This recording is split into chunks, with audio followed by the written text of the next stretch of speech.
And I just want to share a quick story. There's a podcast called Live in Baghdad. It's a video cast, and if you haven't seen it, I highly recommend you check it out. What they're doing with coverage of what's going on in Iraq is news companies. In fact, so much that BBC hired them to do some stuff for them. They licensed a number of their shows to rebroadcast on BBC, and some other company paid them money to produce some stuff. Essentially what it is Brian Conley, a guy in, I think he's in Boston or Philadelphia? Florida. Florida? Is he from Florida? From Florida. Maxed out his credit cards, took a huge gamble, bought a few video cameras, went to Iraq, trained some people in Iraq how to use the video cameras, how to edit shows. And they go around and they just film everyday life in Iraq with particular angles. But they're not a movie crew, they're like taxi drivers and stuff, so they're getting to places and they're getting to talk to people who otherwise wouldn't talk to the press or wouldn't speak in the genuine voice that they speak in. And the coverage that they produce is just, it's shocking, it's amazing. And some of it is really uplifting and some of it is downright depressing. But you really get the sense that you're watching what's really going on in Iraq. They actually, unfortunately, lost one of their correspondents last year in an attack. And following that, Brian raised money and bought flak jackets for his crew. And apparently, I don't have all the details, but apparently earlier today, and this is being like Twitter's being like alive with all this stuff today. There was a bomb attack in Iraq earlier today, and the flak jacket saved one of the correspondents' lives. So I just wanted to point that out because Linda Mills was just so excited by the immediacy of the message and just how powerful everything is in the social media community, that people are doing what they're doing and people are rallying to help each other out. So I just thought I would leave that with that inspirational moment before I departed. So thank you very much, everybody, and have a good afternoon.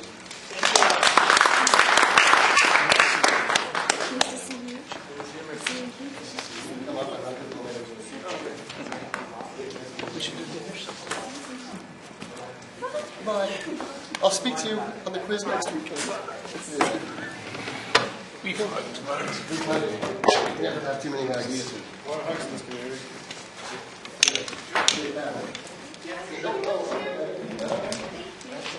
right, who wants to hug Mark? Hug Mark up. I'm free right now.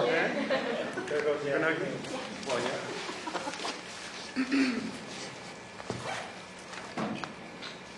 Oh, don't forget to like the buffet. Again, people can contribute to it.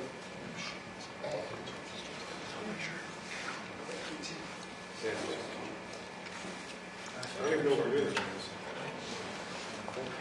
So if anything goes wrong from now on, I'm just going to blame Mark. All right. Because he's the one that left.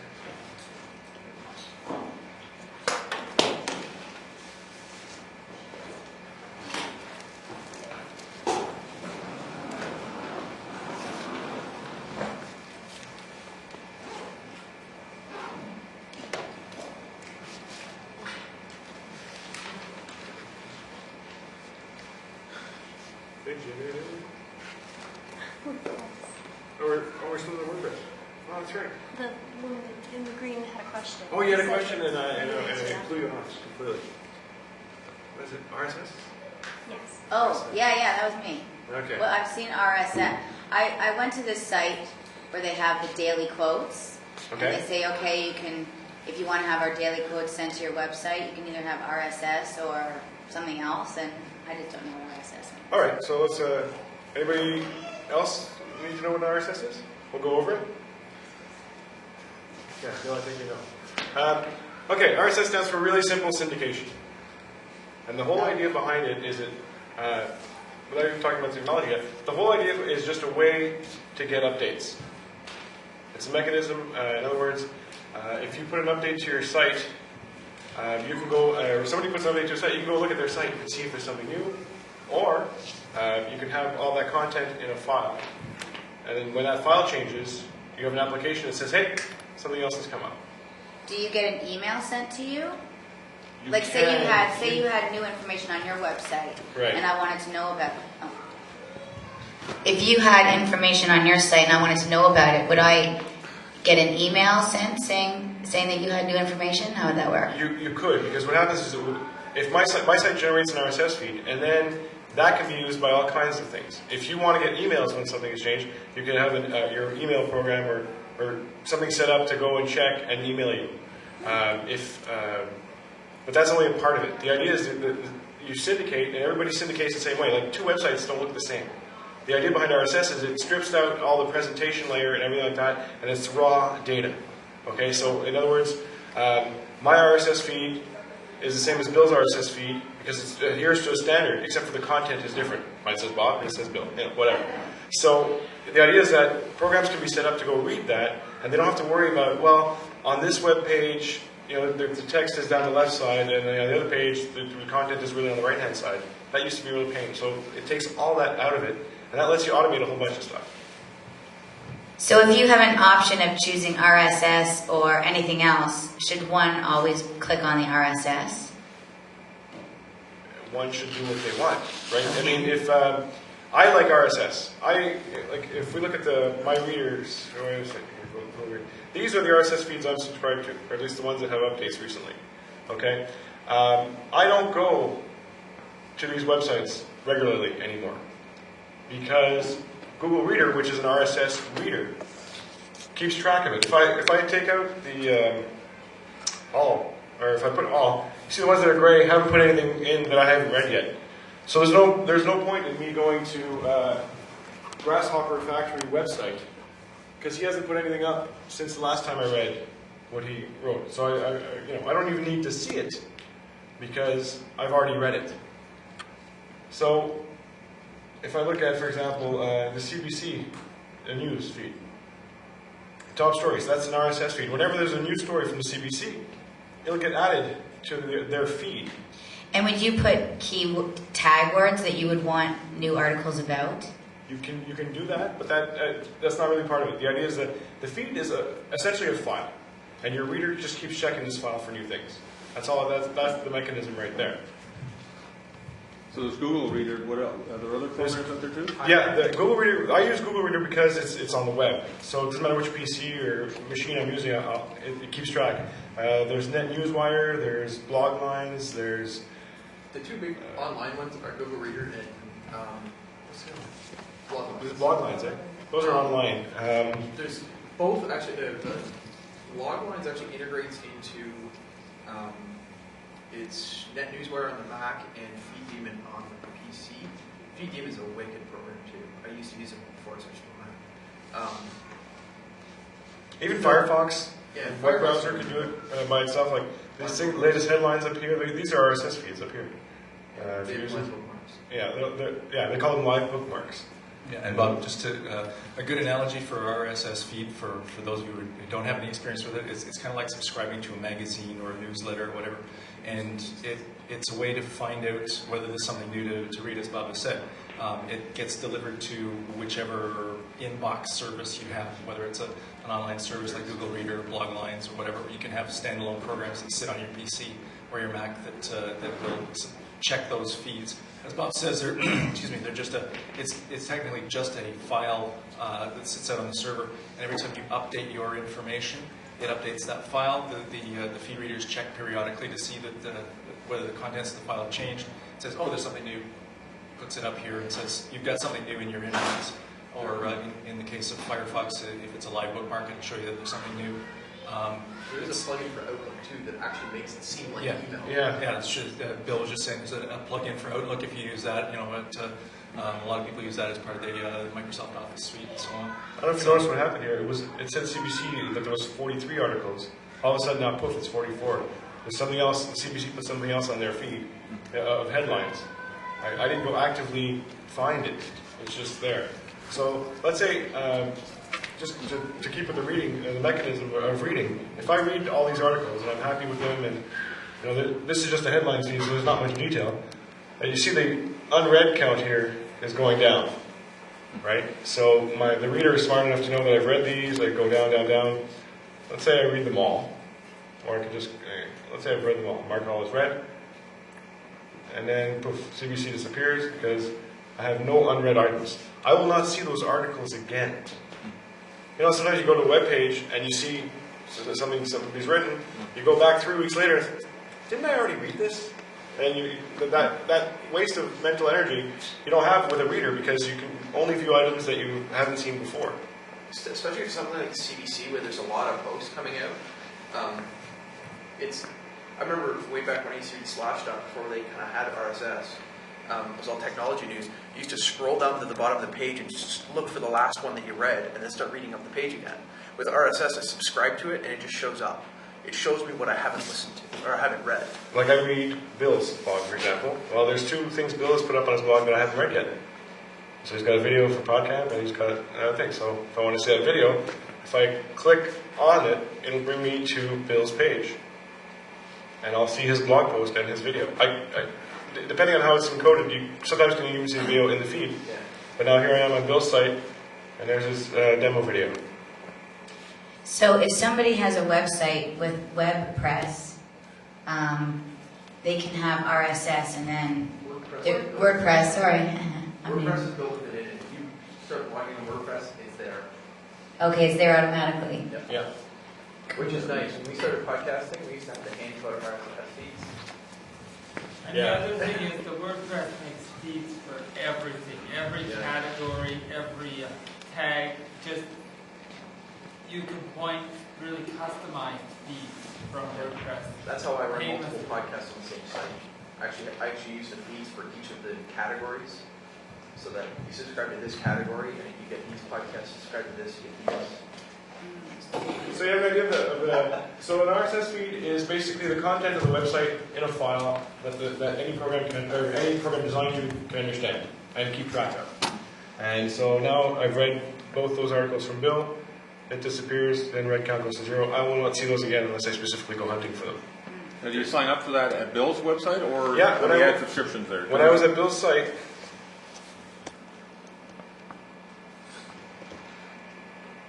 You'll see that little orange icon. you see it right here? Left there. That's the RSS icon. In Firefox, it gives you that little RSS icon. If you click on that, it will subscribe to the top there. Also, most sites that know what they're doing or want to really publicize it, on the top left. Top left? Yeah. Subscribe, You'll blog see feed. that. Okay. So, and people get hung up on the word subscribe because subscribe, I mean, you have to pay. You don't have to pay. I mean, there's some that you do have to pay for, but you know, you'll be presented with a screen to pay if you really have to pay. So if I click on subscribe, in my case, my Firefox is set up that I can just add it to my Google Reader, which was the other screen over here. I close some of these windows.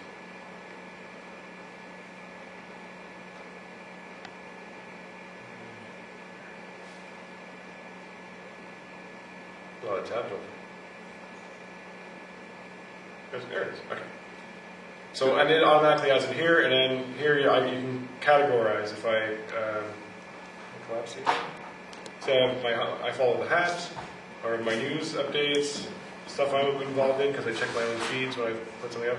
This should be the hello message from this morning. There it is. So that's the blog post I did. So somebody who subscribed to my feed now has that lovely thing in their reader. This is one really good way. I read like 300 websites a day.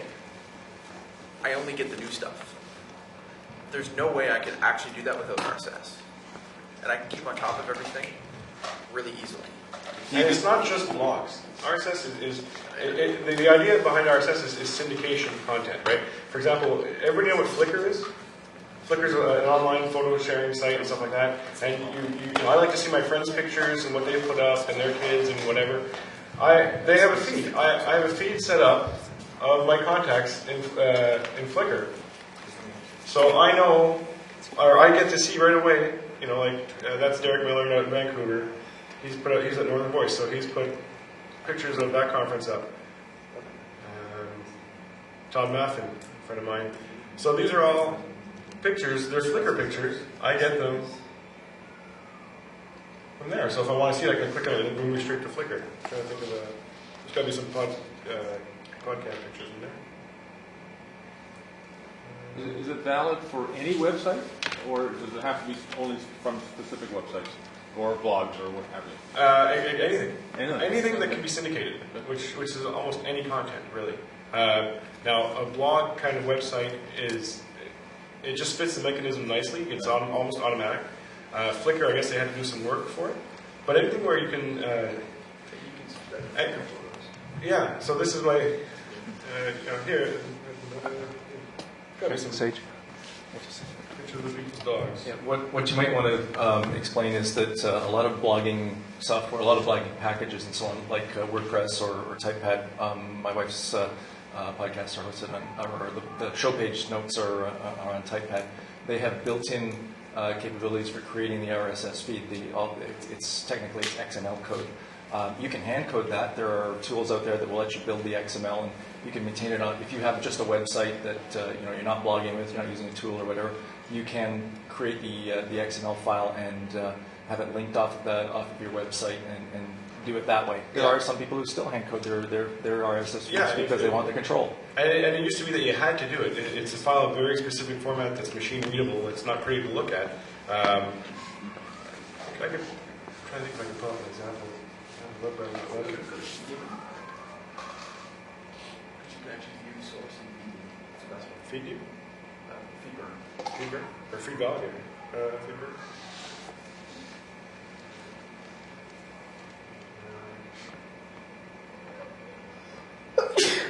Question?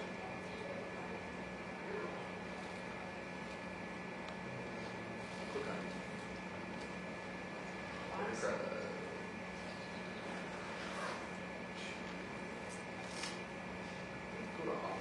No, I think it's the.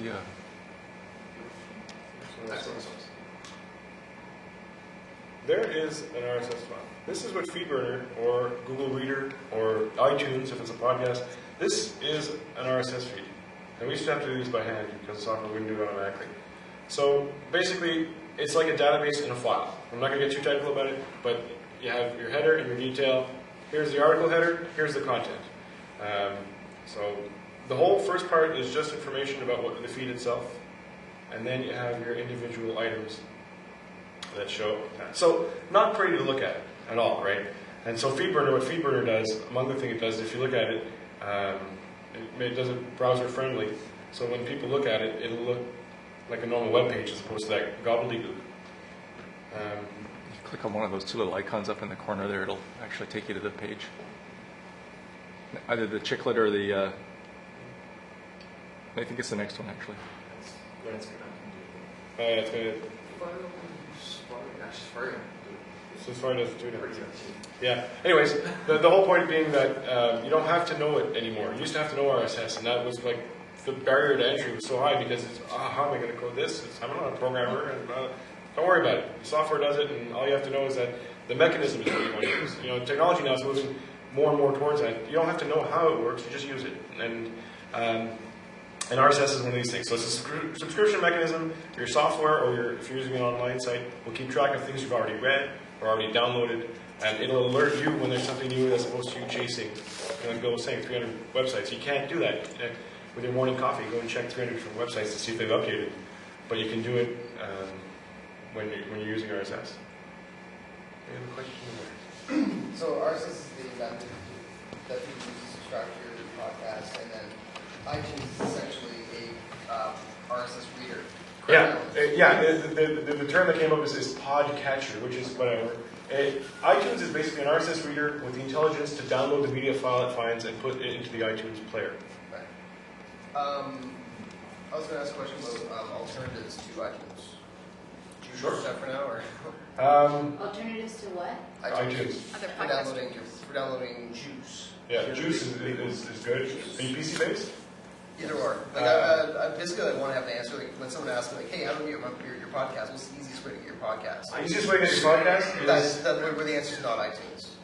the easiest way to get your podcast. If somebody doesn't know about podcasting or the intricacies of it, the quickest way for them to go about podcasts is you say, "Just go to my website, hit play." Okay, this is you get a Podpress plugin or something for WordPress.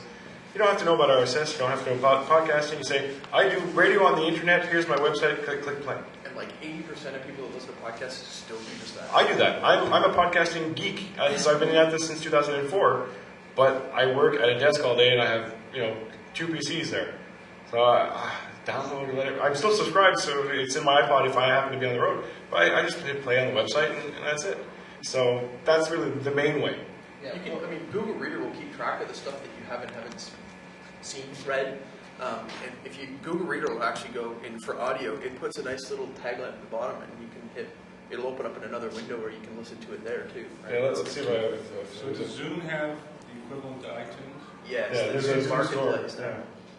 which Okay. I don't like. But Here's an actually, example. and actually, Julian was saying he's got like 200 people subscribed that start cooking on there. So like it is big. I think it all depends on who and what. So this is my Google Reader, right? And so it's subscribed to a feed of a show I do called Mostly Tunes. If I click on it, it gives me a player, and I can start listening to the music right away. Like in this case, the music show. So it starts playing.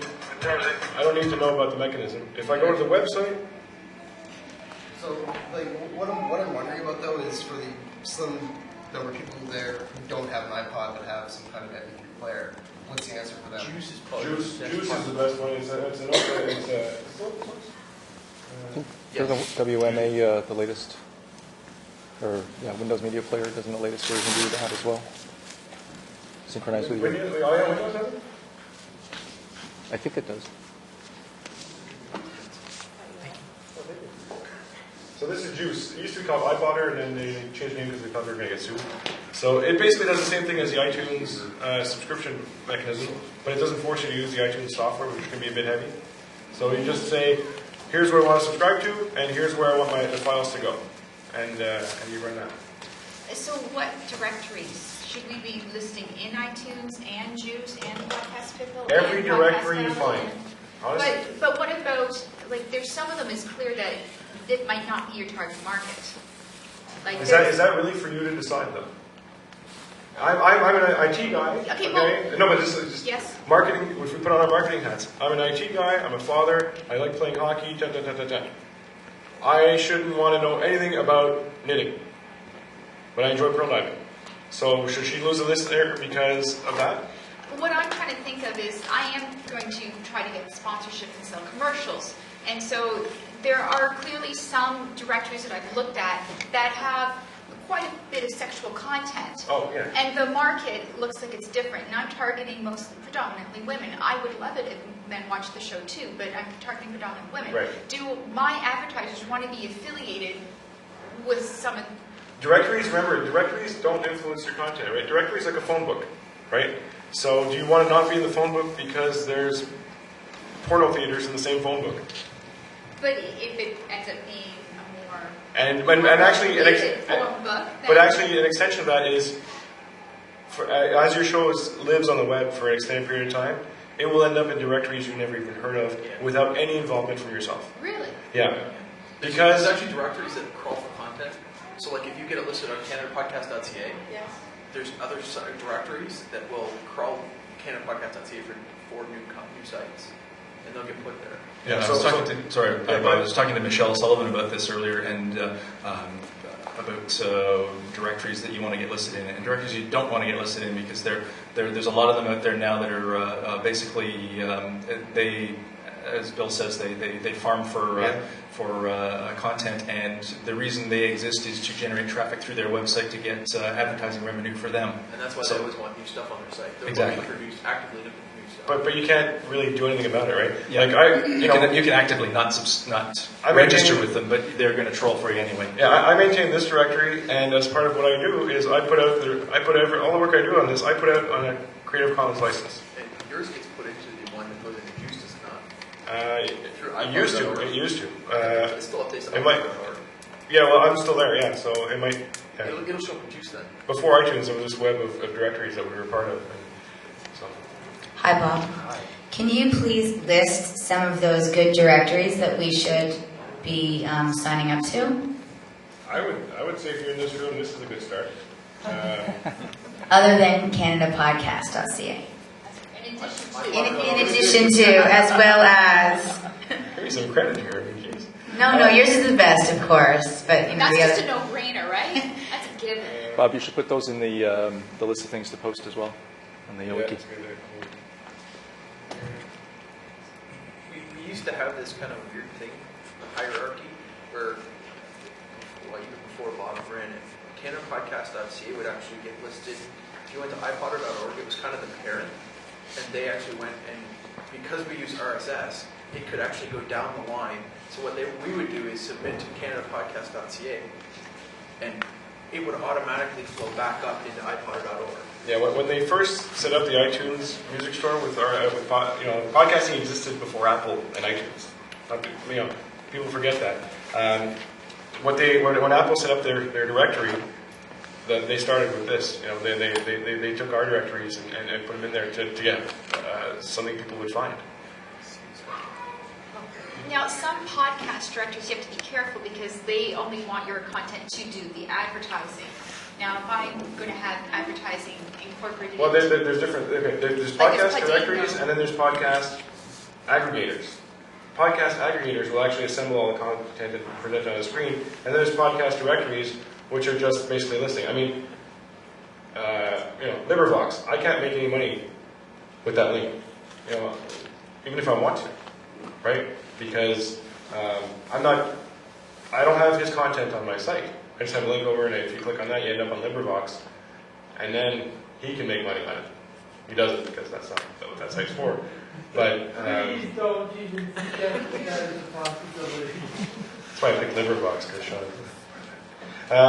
So you have that, and then you have the sites which are things like, I guess Castroller would be a good example, where they take the content and assemble it into one web page for you, not just a. Podco.com. They're doing the same thing. Yeah, do they? I guess I'm not really set up a Podco, but I played with it. Castroller. I don't like it or use it. So what he does is, you put all your podcasts together and you see them all on one page. Go to /Belize.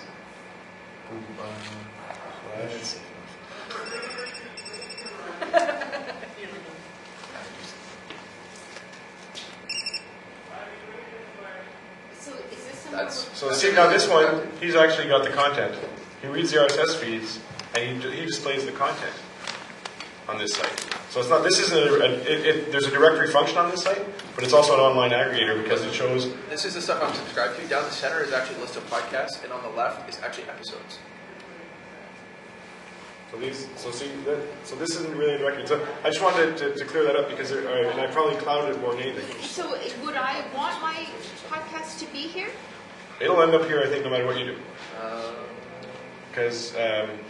But the question was, would I want it here? Is it Yeah, you actually never have a choice. Once you put something on the net, it's not yours. Well, right? If you're there and you don't want to be, I never get it runs. Yeah, Will is here, right? What I want to look into is, for example, there could be essentially aggregators that are that you participate in because you've been asked or because you asked. For example, Rock and Roll Report is on the Association of Rock Podcasts, which is called the Ass of Rock. And that is something that we all contribute so that people interested in rock will go onto there and there's all these podcasts. That's something that I want to be on because there's more eyeballs looking on that site. People are theoretically looking for rock and roll, and that's what they do. So there might be groups of, depending on what you do, there might be groups on there. Oh great, there's my raunchy Now we really find out what you're all about. Yeah, that's a reader. That is actually a reader. But that's a podcast. That's the latest podcast, and it's on sex and rock. So you see, there's that orange icon again. So if you want to subscribe to his show, you click on that, or you add it to the iTunes. But see, subscribe to my feed right there. And there's the subscribe to iTunes link. Yeah. Okay, so what's the difference between an aggregator and a directory? A directory is a listing of feeds. An aggregator will actually display the content of those feeds. iTunes is an aggregator. Okay. So So an is that. aggregator displays the content. And Google Reader is an online. So a directory is a phone book, right? I'm sorry? A directory is a phone book. It just has names and numbers. Okay. An aggregator will also show everything about what's in the phone book. Okay, and an aggregator goes out and looks for content and you can get picked up. Yeah. We have a couple of questions. Sure.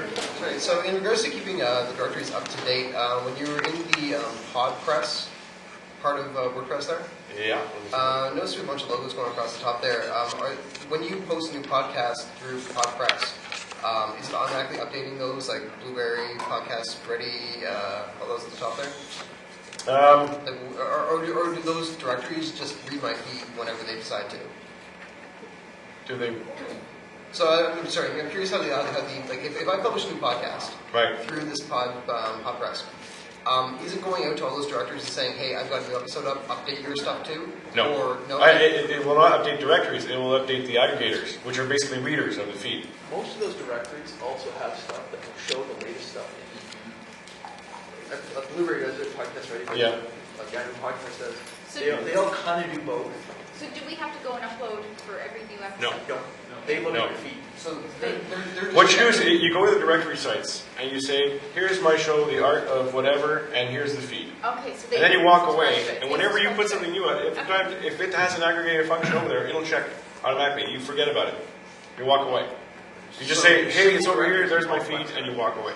So when I publish a new podcast, you're not broadcasting that's just these guys saying, hey, I published a new one, check my feed, update your info. That's right. RSS, actually leading to something interesting. RSS is not push technology. Right.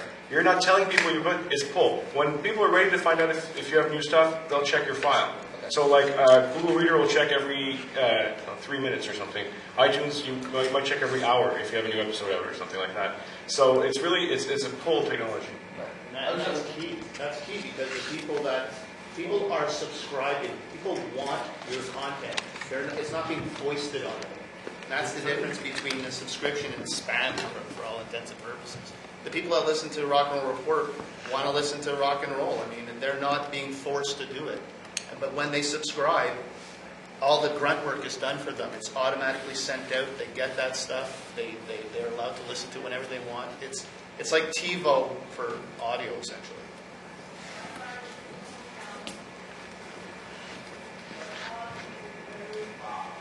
So does that clear up between the aggregators and directories?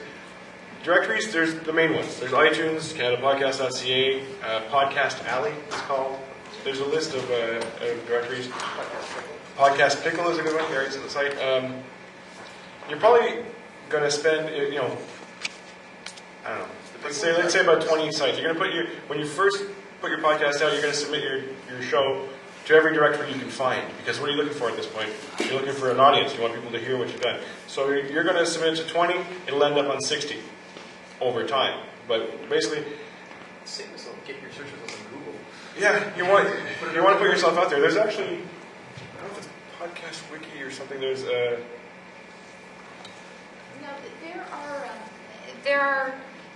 there's you can search Google Video and Yahoo Video. It automatically just picks up your feed. It just automatically picks it up in their search too, just like how it picks up your website. Google will index feeds as well. Yeah, once it knows about your feed, because you link to your feed on your site. So Google will follow that link and say, what is this? And then it'll also follow every link in that, and it'll link back to your media files. This is a podcast for one. Rob runs this. He's got a list of directories. So here are all the ones. All right, so don't write all these down.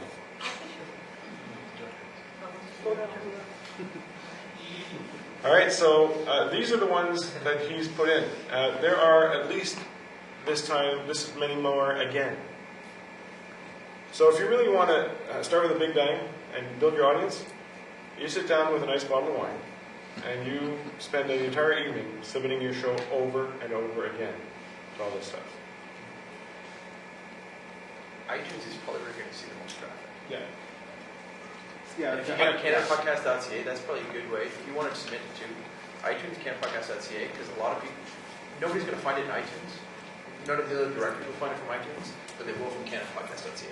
So if we put it from CanadaPodcast.ca, it would probably... Eventually, yeah. Eventually. Hit or miss.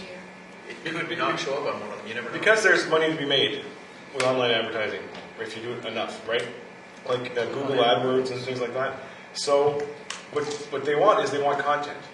So what these people will strip, the directories, and hopefully end up higher in Google than your directory, and then that way people looking for podcasts will end up on their site, maybe click on an ad, and maybe they'll make money. And that's how you end up on directories that you never even submitted to before. Because if you search, actually, I haven't done this. If you search for Canadian podcasting, okay, CanadaPodcast.ca. But you see, Canada.podcast.com.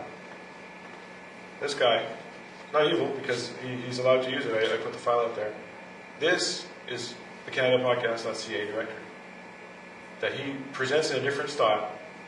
It's my logo. That's everything. Roderick, that's me. That's all my stuff. And he's just repackaged it. He's repackaged it. He owns the domain podcast.com. How lucky is that? And so also what he does is he's got this. It's not just me. He's got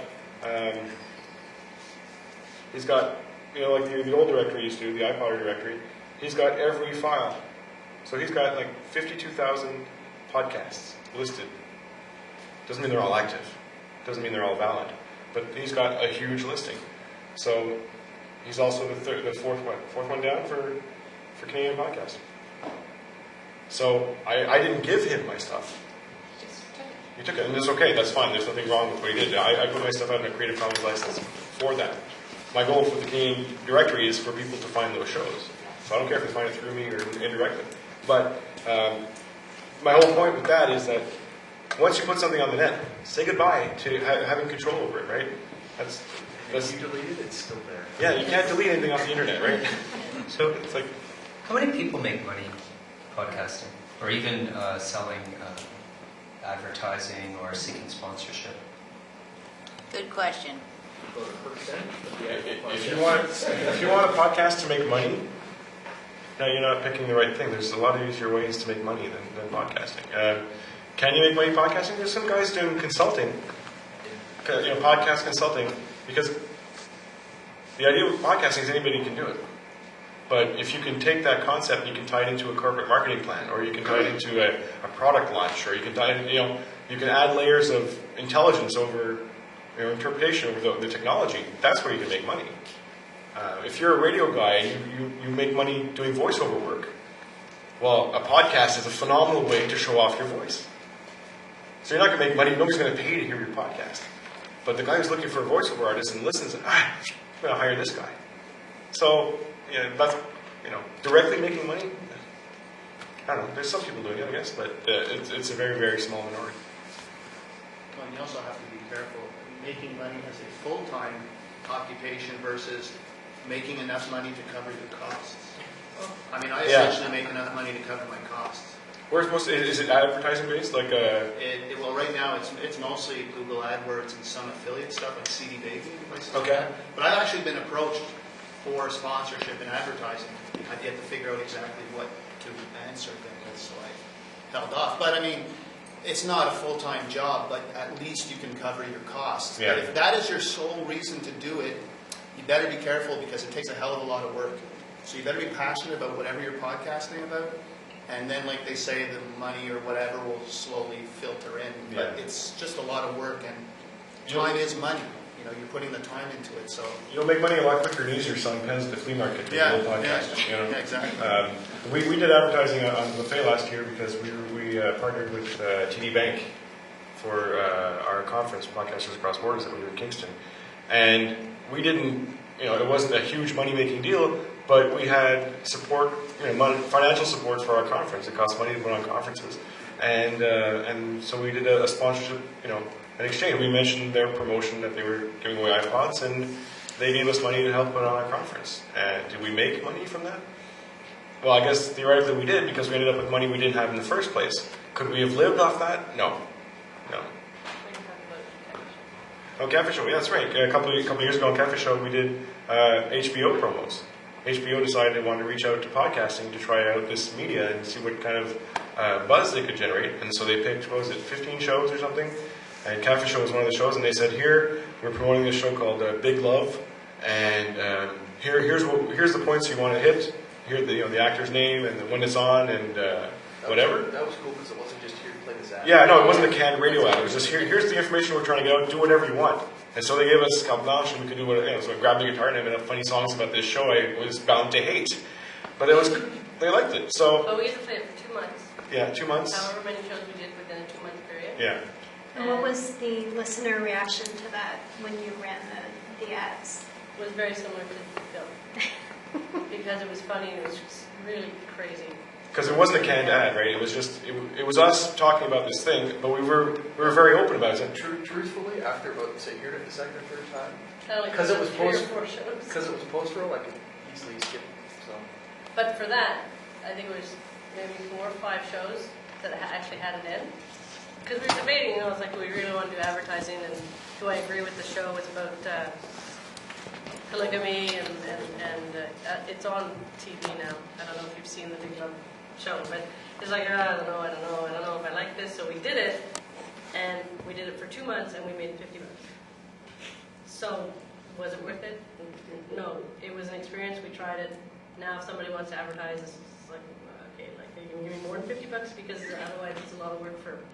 And also the danger with advertising, Listenership, you can also burn your audience, right? Yeah. Because you have such a connection with your audience, especially if you're doing personal thoughts or your opinions or something. You're not just reading the news. And then you go and stick advertising there. That's almost like a breach of trust. Or you have to really be careful how you manage that. We managed to do it without any real damage because it was still us doing it in the way we do things. It did. But some people didn't like it, but we tried to mitigate that by, we'll just put it at the very end so it's easy to skip or things like that. But you're not going to make money podcasting. A few questions. What kind of numbers can we expect? Like, I'm just curious, like, what kind of, when we say numbers, I mean listeners, or subscribers. Like, Silly numbers. I saw one of your feeds there, like 89 people. Is that typical, or is that like a low? That was, that's actually, well, first of all, sorry, because that's the feed burner feed, and because it's an old show and the technology involved, there's actually 4 different feeds, and that's like the 4th one. Okay. The numbers I heard, I think it was in Boston last fall, was Libsyn was saying if you reach 30 regular subscribers now, like back when there was 10 shows, you could get a lot more subscribers. Now there's a billion shows and there's 10 new every minute or something. If you reach 30 subscribers, you're doing well, which might seem incredibly low. Doing well. Eh? What does that mean, doing well? better than the average. You're doing better than average.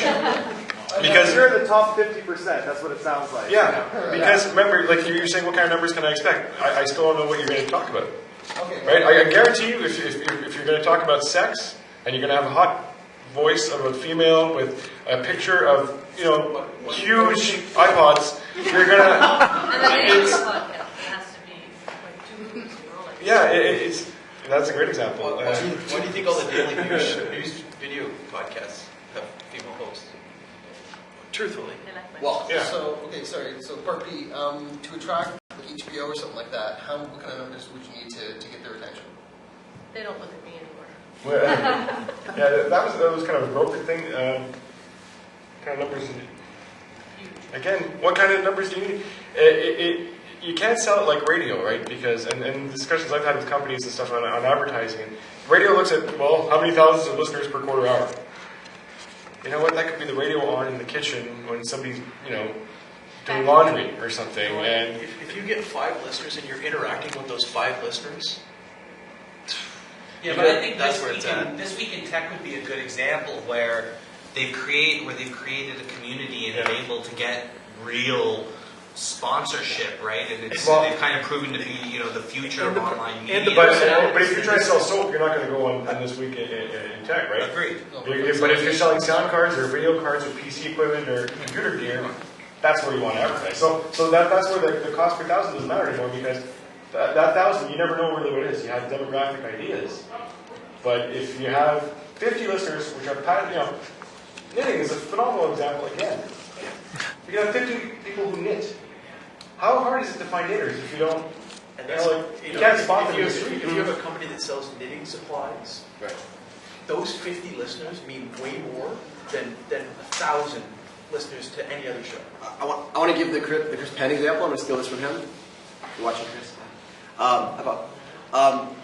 The example he always uses is if you're selling Airstream trailers or Airstream airplanes, like the big giant super jumbo jet $50 million airplanes, and you have 3 listeners, and one of them buys one from you every year, you have the most successful podcast in the world. You just monetize your podcast to an unbelievable degree. Yeah. Right? It really depends. Like the knitting example is a great one, right? It really depends on what your audience is, and I think niche stuff performs.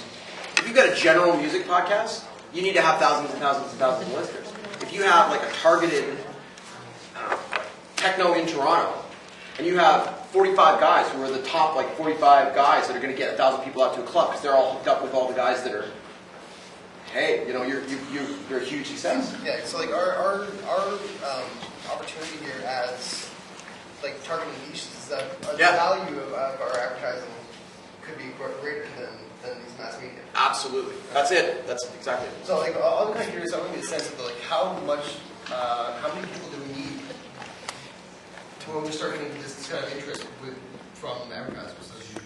It's in pretty ballpark. How many 30 people tell me 500 people tell me 10,000 people? I've been podcasting for 3.5 years. I've probably put out at least 500 episodes, and I've had one advertiser come to me. I also don't actively pursue it, so it's hard to say. I mean, you can if the idea is to make money, then you don't start with, you know what, I'm going to podcast about chessboards because I like chessboards. No, I want to make money. So what can make money? What's big? Cabbage Patch Dolls are big again. Okay, the Cabbage Patch Doll podcast. You spam the crap out of everything. You build the numbers, then you just sell it on a volume basis. Hey, I have 22,000 people looking at my site. Hey, Cabbage Patch people, you want to? Yeah. And then they sue you because you use their trademark, whatever. But if your idea is to make money, put your foot that way first. If your idea is to be about passion. Well, and the issue too is, can you sustain that Cabbage Patch blog or podcast? Can you sustain it? Because it's a hell of a lot of work to do these things. And the only thing, in my opinion, that will allow you to sustain that is being passionate about whatever you're podcasting or blogging. Doing it strictly for money and writing about or podcasting about something you really aren't interested in more than the money, that's a very difficult road to hoe. Eventually, you run out of gas. So I'm not trying to avoid to answer your question, because there is no answer to the question. Because the question defines the answer. Yeah, so I was just looking for a study example. There's other kinds of value too. I'm speaking both as a musician and a podcaster, and I'm going to tell just a brief story. Last year I was on stage as a musician. I was the opening act of the Podcamp concert. And there was a guy he started off at the back of the bar and just watching me. Big guy. After every song, he crept closer to the stage. By the end of the set, he's standing at the foot of the stage looking up at me. Can I buy a CD? It was Bill. And of course he can buy a CD. I sold him one. Next day, he produces a show with my music on it. It gets better, because he introduced me to another musician called Chris Yale in Myrtle Beach from his country music cast. Chris and I have got together over the internet, and our friendship is developing with another musician in Myrtle Beach. Now, is there any monetary value in those connections? None at all. Are they valuable to me? Deeply. And by the way, check out For the Sake of the Song, ducttapeguy.net. I've got an interview with Chris Yale up right now. I think, honestly, most people that are making money doing something in podcasting are likely doing it and selling AdSense on their website. Truthfully. There's more money in that than selling an ad on your podcast. Right. Mitch Joel, who's a marketing guru who comes to podcasts and stuff once in a while, he gives it all away. If people say, should I charge for my podcast? Is that how I'm going to make money?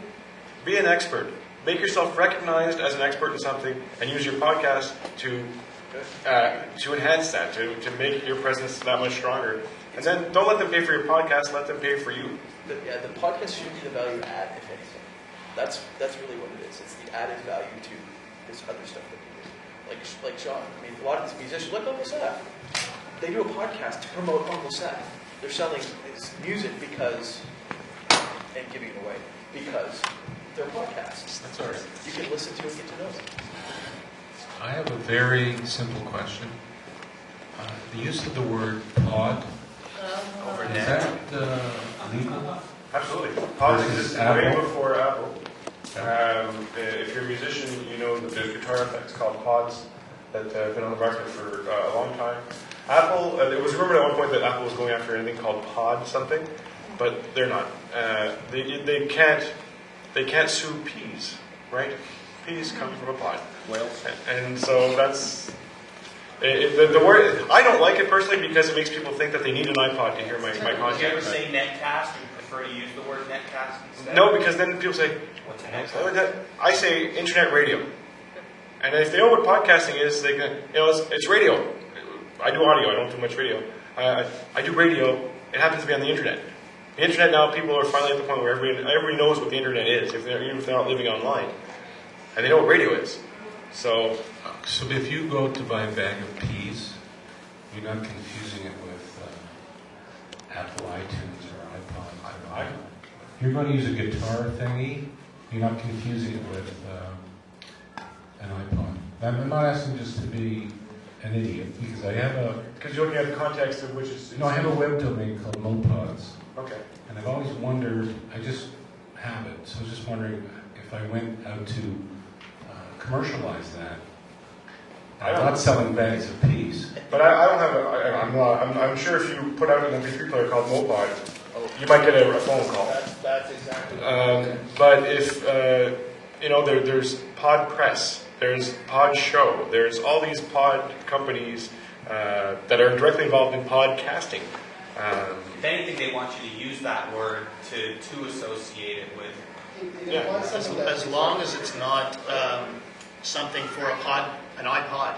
Yeah. If it's, for example, you're selling it as an accessory to an iPod or something, then you're going to probably run into problems. Apple Legal will probably get in your case. Now, do they have something to stand on? I'm not a lawyer, so I don't know. But if you're a lawyer, So just be careful with how if it's related to podcasting, you shouldn't have an issue.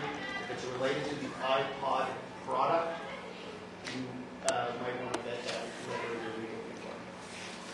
What about some of the directories where they want you to have your podcast there so they can do the pre-roll, post-roll commercials and they give you part of the revenue like a day ago?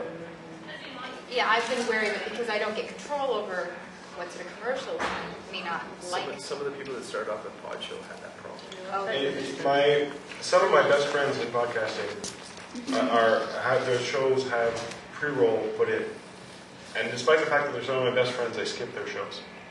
Because for me to be driving down the 401 and scroll on a 1-inch screen and find a podcast, go down 8 levels, click play, and then the first thing I hear is an assault on my intelligence with an ad. Skip. Now, I'm very picky. Yes. But easy. Cheap too. But Cheap too. apparently I'm cheap and picky. But oh, cheap and easy. Paying for sale. So I'm like that. I don't like it.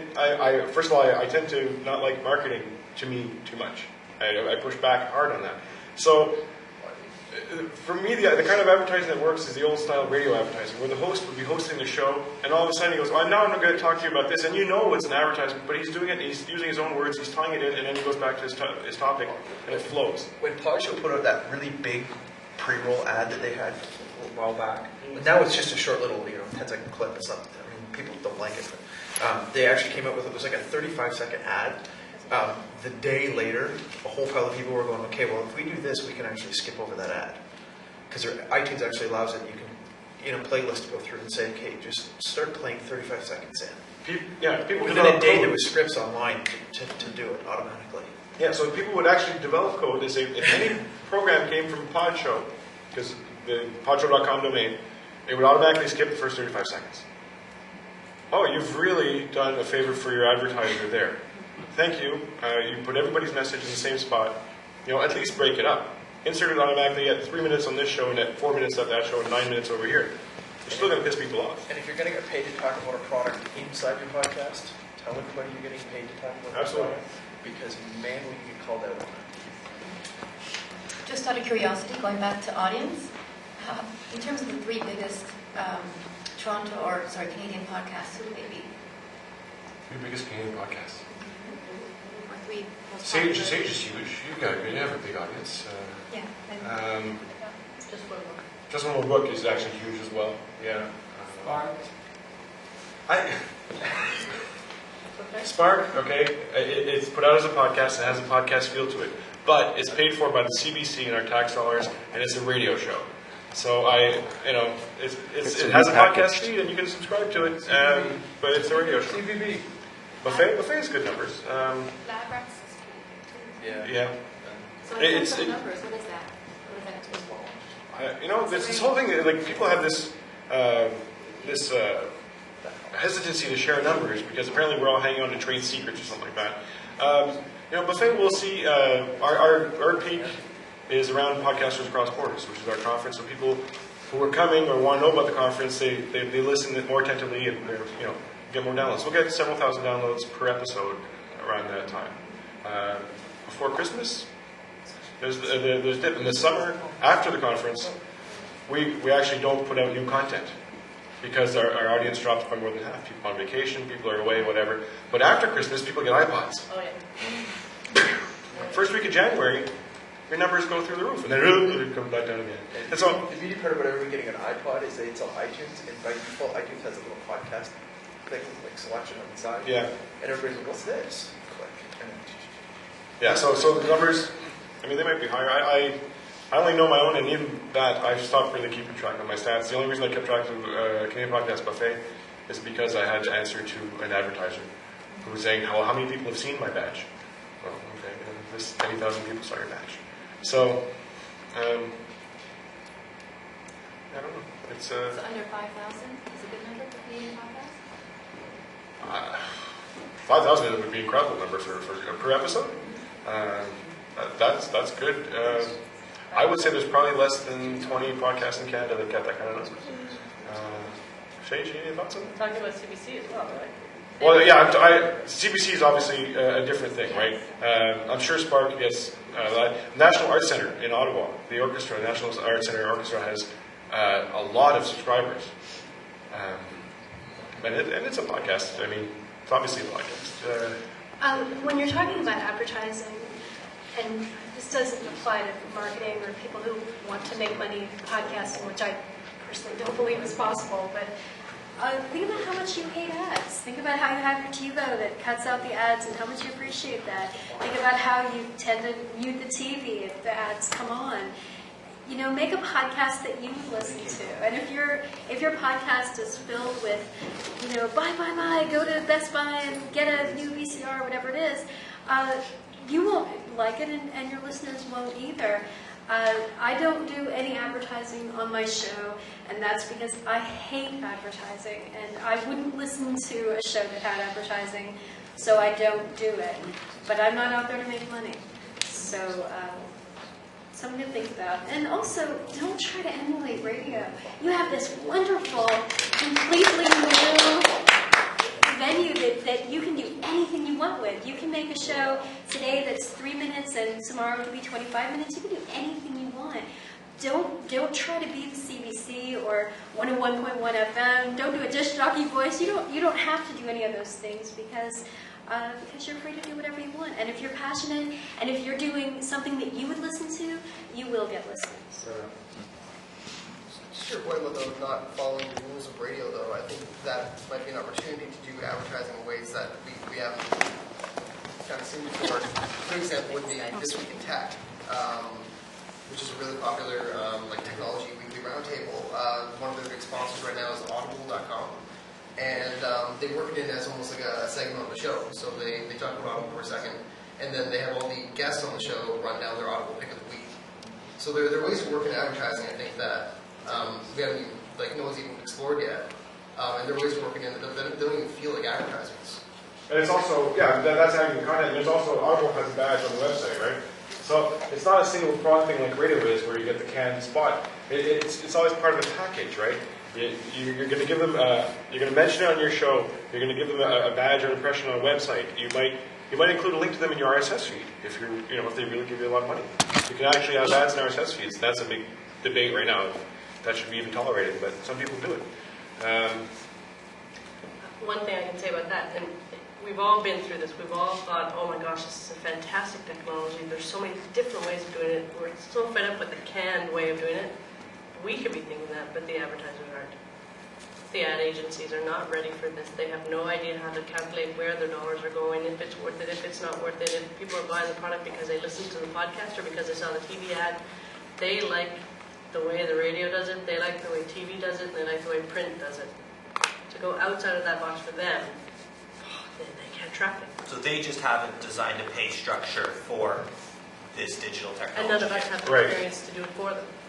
So we could be as excited as we really want to be, but they're like, whoa. Because for that to happen, right, everybody has to agree to the same line. Right? And that's what's happening in radio and TV. You know, oh, we have 9.2 million listeners. No, you don't. But everybody follows the same books, and there's BBM, and that's what you have. There's no Nielsen for podcasting yet. There's no what? There's no Nielsen. There's no. Yes, there is. It's right here.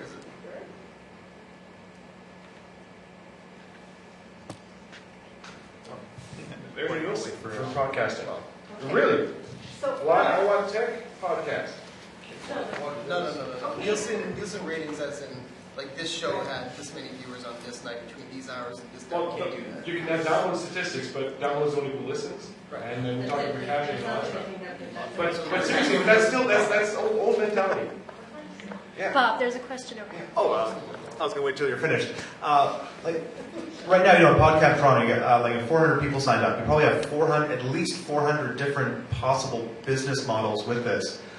Personally, with my podcast that I'm planning, I've already decided I'm not going to have any advertising, but yet, it's going to be there to support my business. And if I get one solid lifetime client out of it, I'm looking at I did like a rough estimate. I think okay, maybe that's $10,000 worth of commission over the lifetime of that client. So I made a conscious decision. Okay, I'm going to use my podcast as like a commercial to make me known.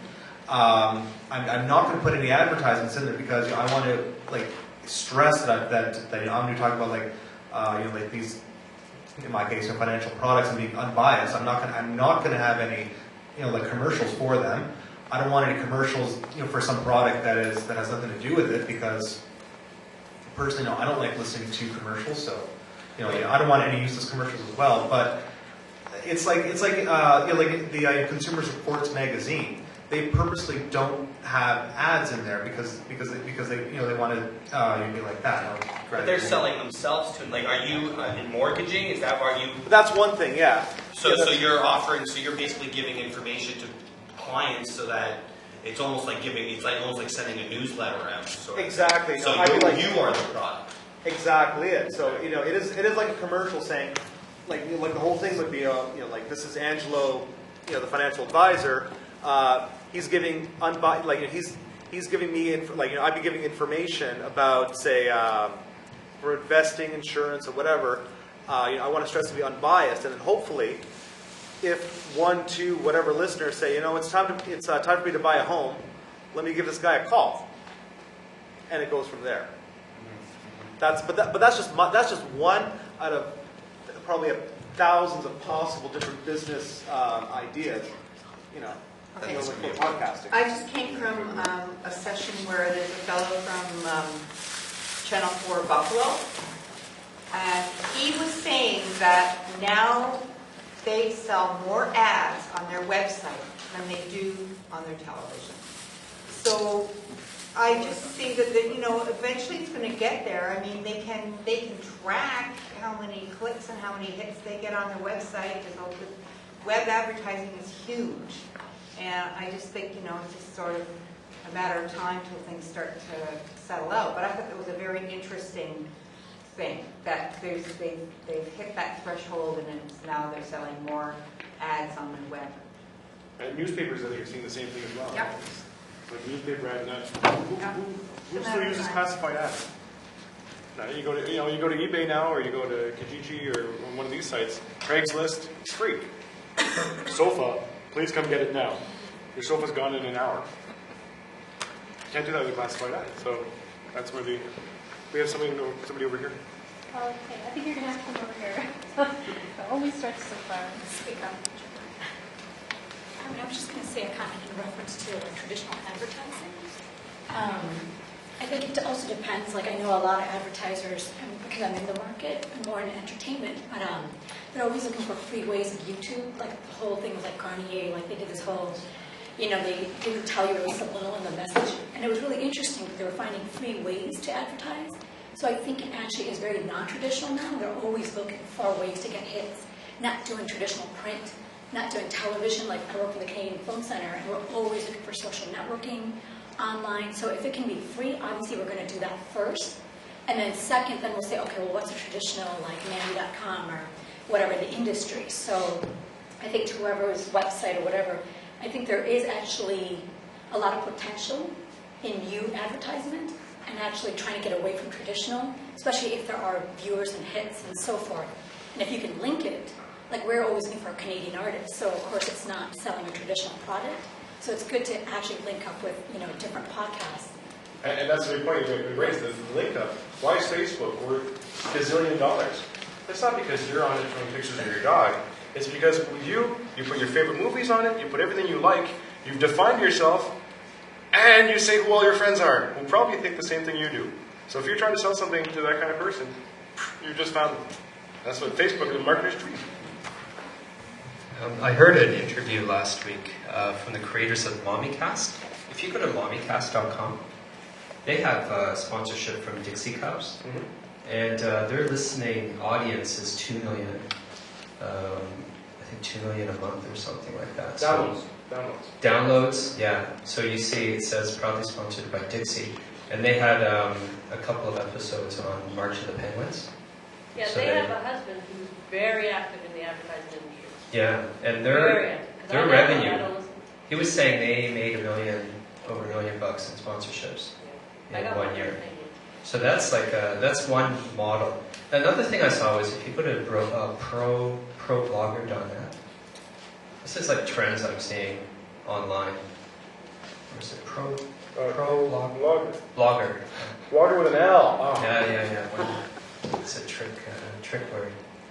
And see, they have a job board now on the top, and it just as so if you go to their job board, this is a new trend you're seeing. These are corporate blogs seeking writers.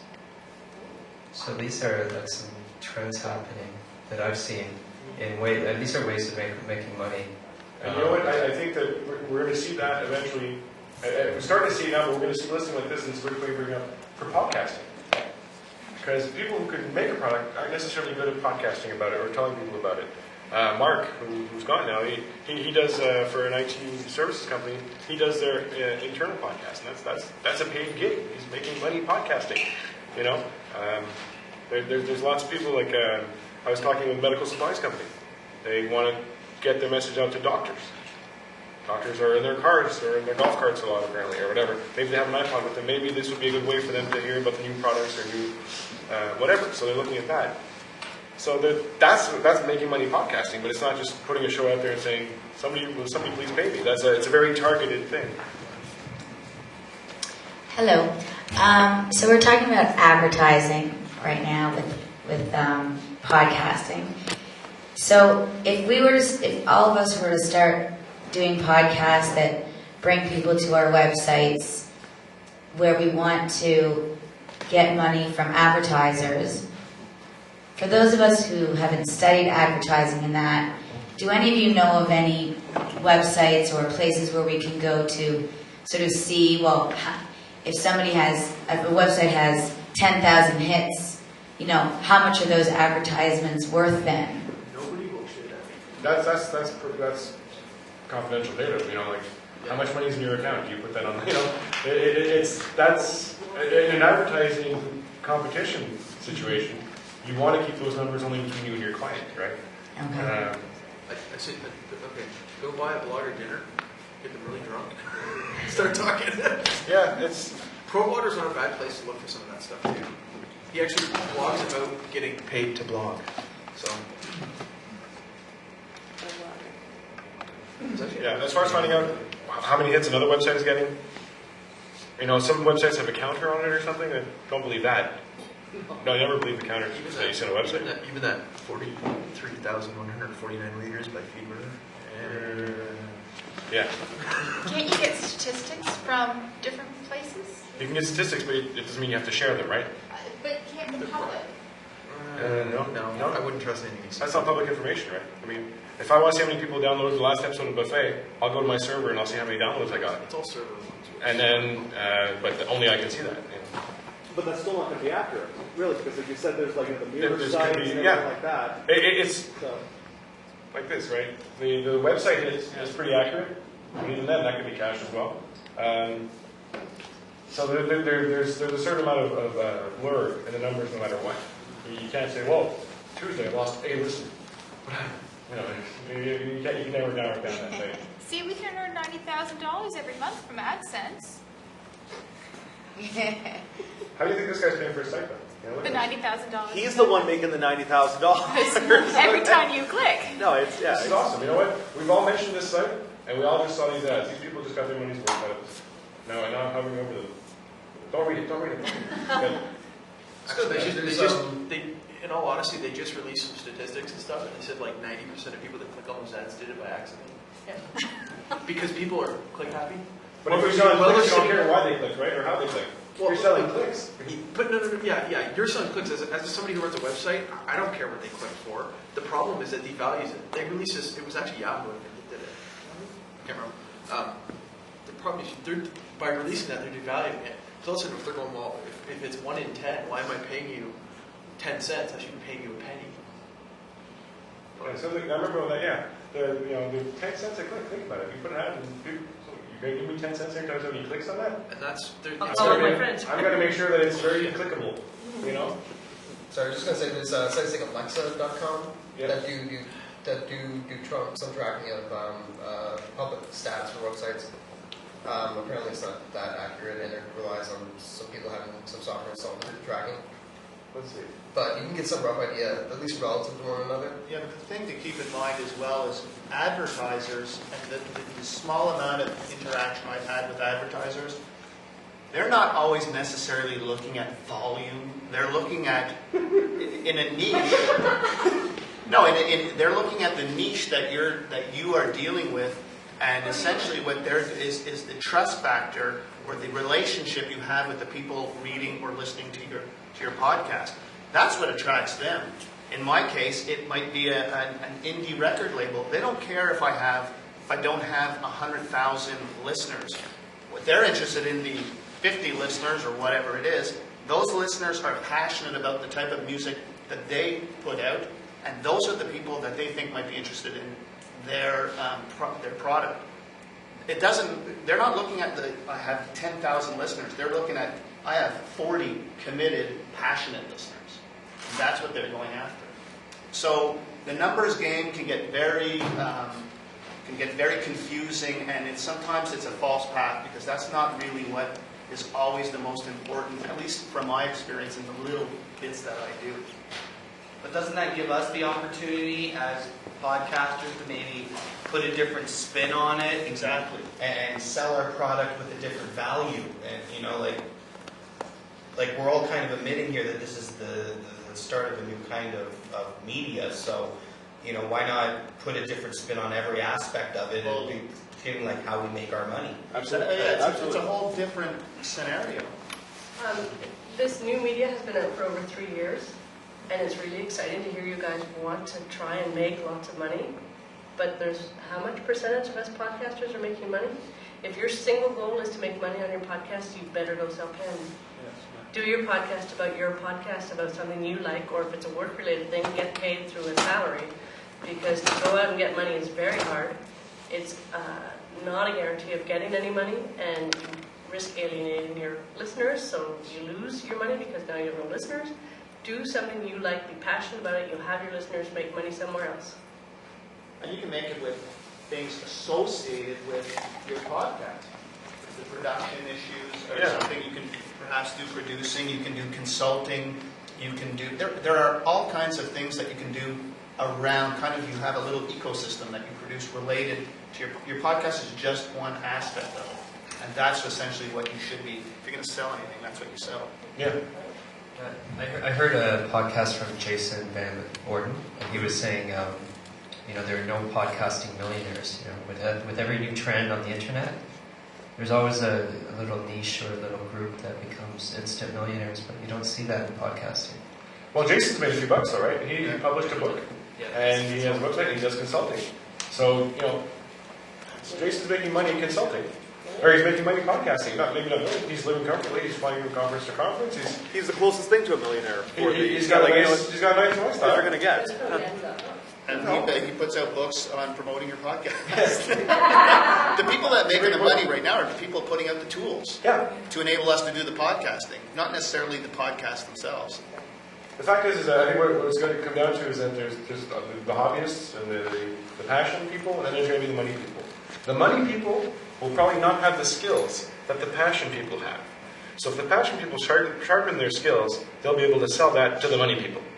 And that's the dynamic I think that's going to end up working a lot. Remember websites? Whenever we start getting websites, well, I have a website designer. They went to Notepad, they wrote 4 lines, and they were a website designer. And then as things got more complicated, you know what? Your websites are ugly, dude. I don't know what you're doing, but you can do it, but it doesn't mean you should. And then you get the people who knew design and user interface design and graphic concepts and how to make a page flow nicely, above the fold, below the fold, all that stuff. And now they're being hired out by those other people, and they're making them. So I think that's where it's going to go. Can you have your podcast linked to your website so that if people click on to see what you're talking about, it will take them to your site? You can do that. Yeah, well, see, my online presence starts with my name, right? But down my left side, here's all the podcasts I do: Game Podcast Buffet, Cafe Show, Omni Show, Music. How can you do so many and still have a full-time job? Oh my God. I don't know. But let me tell I you, have a my loving, wife is supporting not wife. And I've been doing it for a long time. So, if I was to start now, I wouldn't do all this. It's insane. But I've just been at it for a while, and it just kind of accumulates over time. It's cut back too. We used to do a lot more. I used to do 5 weekly shows. And some of those shows were more than once a week. And now it's like, well, I do buffets once a week, and the other shows are maybe a couple times a month now. So, yeah, 4-year-olds will do that. So am I making money at this? I've been approached by companies to do consulting. Bob, we'd like to have you do our audio and our tech side and whatever. No, it's not what I want to do. I'm over here. I want to stay in the passion part. A hobby shouldn't be a job, because then you have no hobby. All right, so we've talked a lot about advertising, and actually, to be honest, a bit much for my liking. Because I'm not a money guy when it comes to podcasting. I podcast with Across Borders. We had a similar session, and people saying, but we've got to know how to monetize our podcasts. And can you monetize fishing? Fishing is your hobby. People don't sit around a cabin going, how are we going to make money fishing? They just fish. They enjoy their fishing. And that's what you do.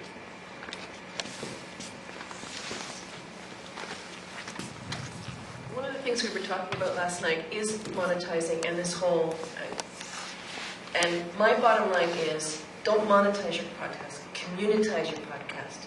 Reach out to people, make connections with people, and this flows completely in the opposite direction of all these traditional money-making models. But we keep telling you, maybe there's money to be made, not from the podcast, but it might be from someone who listens to your podcast, who likes something you do, who has an idea that maybe you can connect with. Maybe you're going to get a book deal. Some people do. Maybe you're going to be asked to do something else. Maybe you're going to be asked to do something else. Maybe you're going to meet someone. But you never know where it's going to be. And if you sit up there and say, I'm going to put out click-through ads and this and that, and they will come, they won't come. Or they'll come and they'll go. But if you come to events like this and you go out and you talk to people and you make connections and you continue to talk to people and make connections, quite honestly, you just don't know where it's going to, I'm not making any money. I've reached the point where I don't care if I'm making any money. But next week, maybe somebody will say, oh, I saw you at Podcamp, or I did this, or somebody told me about it. You just don't know. So really, communitize, don't monetize. It's a great point. One thing that I haven't been here for all the sessions, so I don't know if this actually came up, but the feedback from listeners.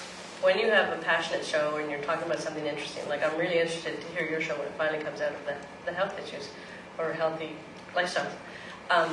The communication you get back from people who are interested in what you're talking about is amazing. It gives you such a high to connect with people from Australia who totally agree with you and say, oh my gosh, you're a Canadian, I relate to everything you're saying. Or people in Germany saying, oh, I just found your show and I just totally love it. I have some woman in Seattle who works weekends lifting a sign to a building company, homes or She something. draws this big arrow to try to. And she found a Zune. She didn't know how to use it. She found a Zune. She went on the web, emptied everything on the Zune, and found my show because I have a picture of a cat. She likes cats. She downloaded the show. She's out there in Seattle with this thing in her ear, listening to us talk, while she's shaking a sign, having a great time, loving our show. And it's like, I don't care how much money you could possibly make. It's amazing to think that somebody's freezing their butt off in Seattle listening to my show. When we first started getting the feedback like that, and I get a lot of comments for my show, for how many comments you can get. Nothing I'm sure is saved again. But I get, on average, 12, 15 comments on my show every time I put one out. And it's amazing to hear what they're saying. I want to tell a story which I'm not trying to be self-aggrandizing, but it really meant a lot to me. One of the things I'm very passionate about is not hitting children. And I had done a piece about my brother having the crap beaten out of him when I was 12 and couldn't do anything about it.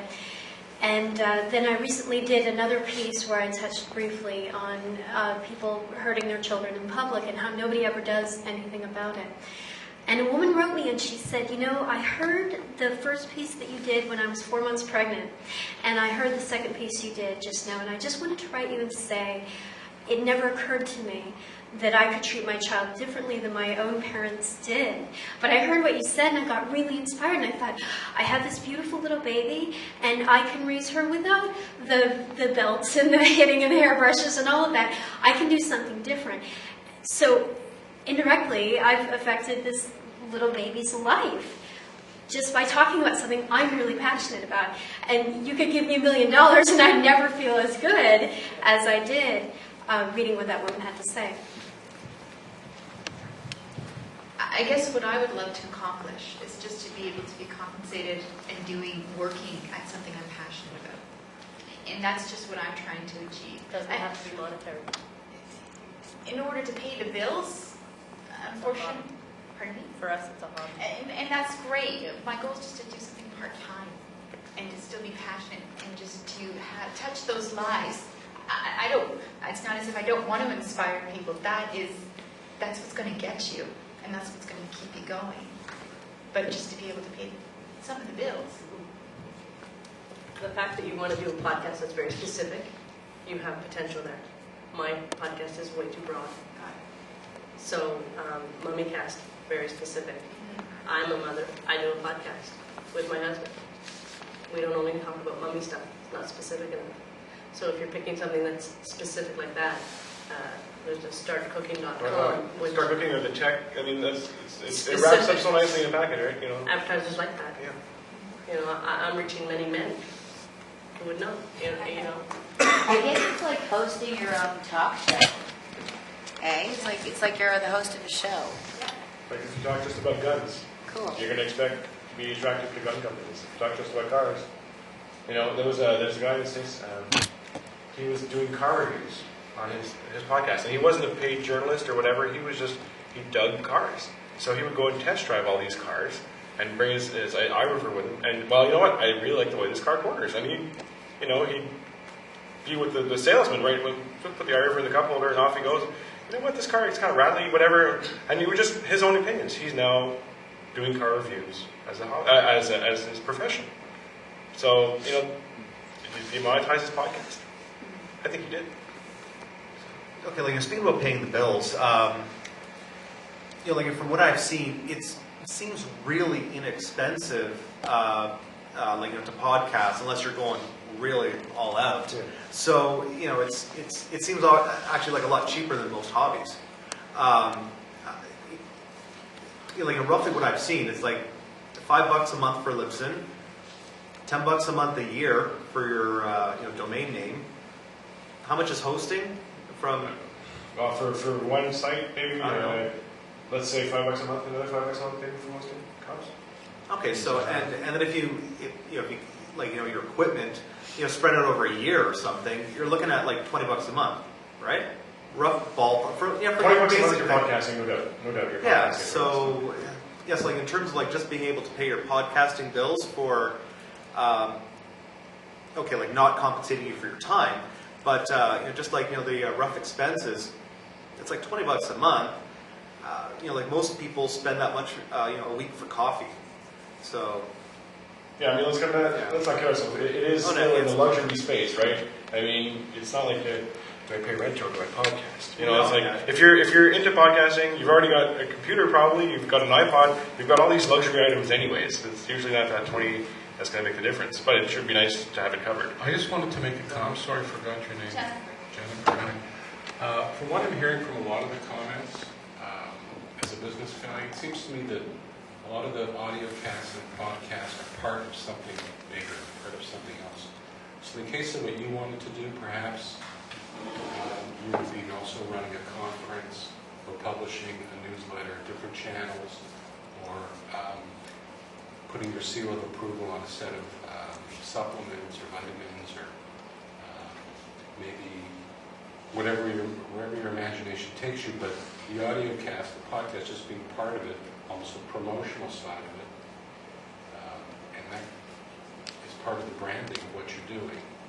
Now, I think just the narrow part of the podcast on its own, from what I'm hearing, it's a real struggle to get the people listening on one end, and then to get the advertisers on the other end. So if it's part of sort of a bigger picture, I think a lot of the logic is probably going to start to come through. And you can actually make it, like podcast kind of blurs things because we're learning about podcasting and talking about podcasting. Take it a step up. A website. Because you can ask all the same questions and have the same thoughts about a website. Can we all create websites? Yeah, there's things you can just click on and it's automatic almost.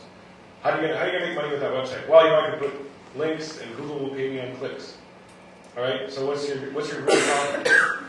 You want people to click. So to people to click, they have to get to your website. How do they get to your website?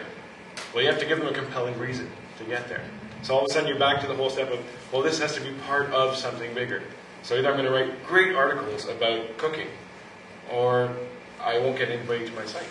So again, because you have to pick something and you have to do it well, and you have to make it engaging enough that people will actually spend their effort to get there. And then if it's audio, video, text, it's almost irrelevant. If your content is engaging, they're going to find it. But you have to get them to you. That's the big thing. Okay, just to expand on like what Frank has said, you get these, I heard about these authors, those like self-help, like Deepak Chopra and stuff like that, who sell millions of books and stuff like that. They actually don't make, or make very little of their wealth just from selling the books. They're making money hand over fist because they're headlining this seminar or that seminar, or this and that. It's just the book led to them being like this famous self-help guy who gets paid tons of money to go speak somewhere or something like that. I'm going to guess, like, for example, like Mitch Joel, he has like this great podcast, and he speaks at these huge events as well, like kind of like a little intro person, like before, like Anthony Robbins speaks and stuff like that. I'm guessing he was getting paid for that, but he's when he does the Anthony Robbins stuff, he's getting good coin. Exactly, which alright money. You don't speak to 20,000 people and not get really paid well for it.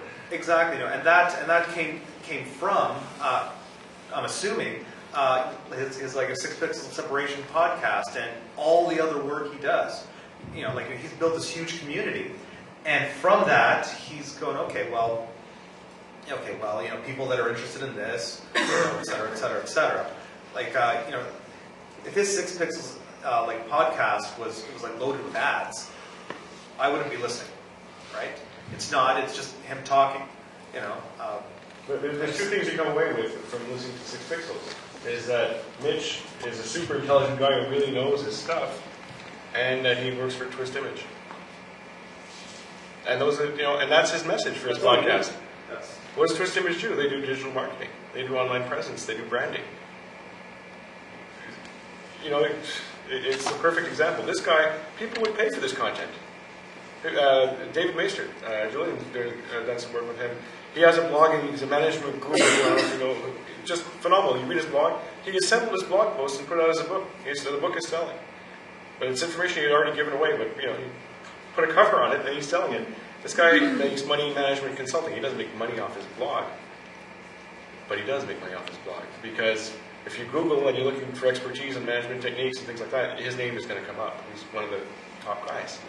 So let's move along. I think my wife says we need to move along. What was the next thing we want to talk about? Do you guys still want to go back to WordPress? I don't personally really do want a lot, but if you guys really want to, we can. Can you maybe just do quick, like the integrating Libsyn into the WordPress, which is a big Oh, okay, let's do that, yeah. All right. What's Libsyn? What? Use Libsyn before you start doing that. Libsyn is just, short version is, it's a hosting site that's good at hosting your media files. Because you don't want your media files necessarily on the same site as your website because it's more expensive for bandwidth, etc. Because the more people download, more popular you are, the more you're going to pay for bandwidth unless you're on something which Libsyn is a fixed price kind of hosting. All right, we go. So we're back to, what are we back to? This is the WordPress dashboard. This is where we set up everything for our blog. It's where we run our posts. Podcast page, podcast blog is really just a blog, but in each post there is a file. And that file is our show. So if I'll just go look at the last show we did.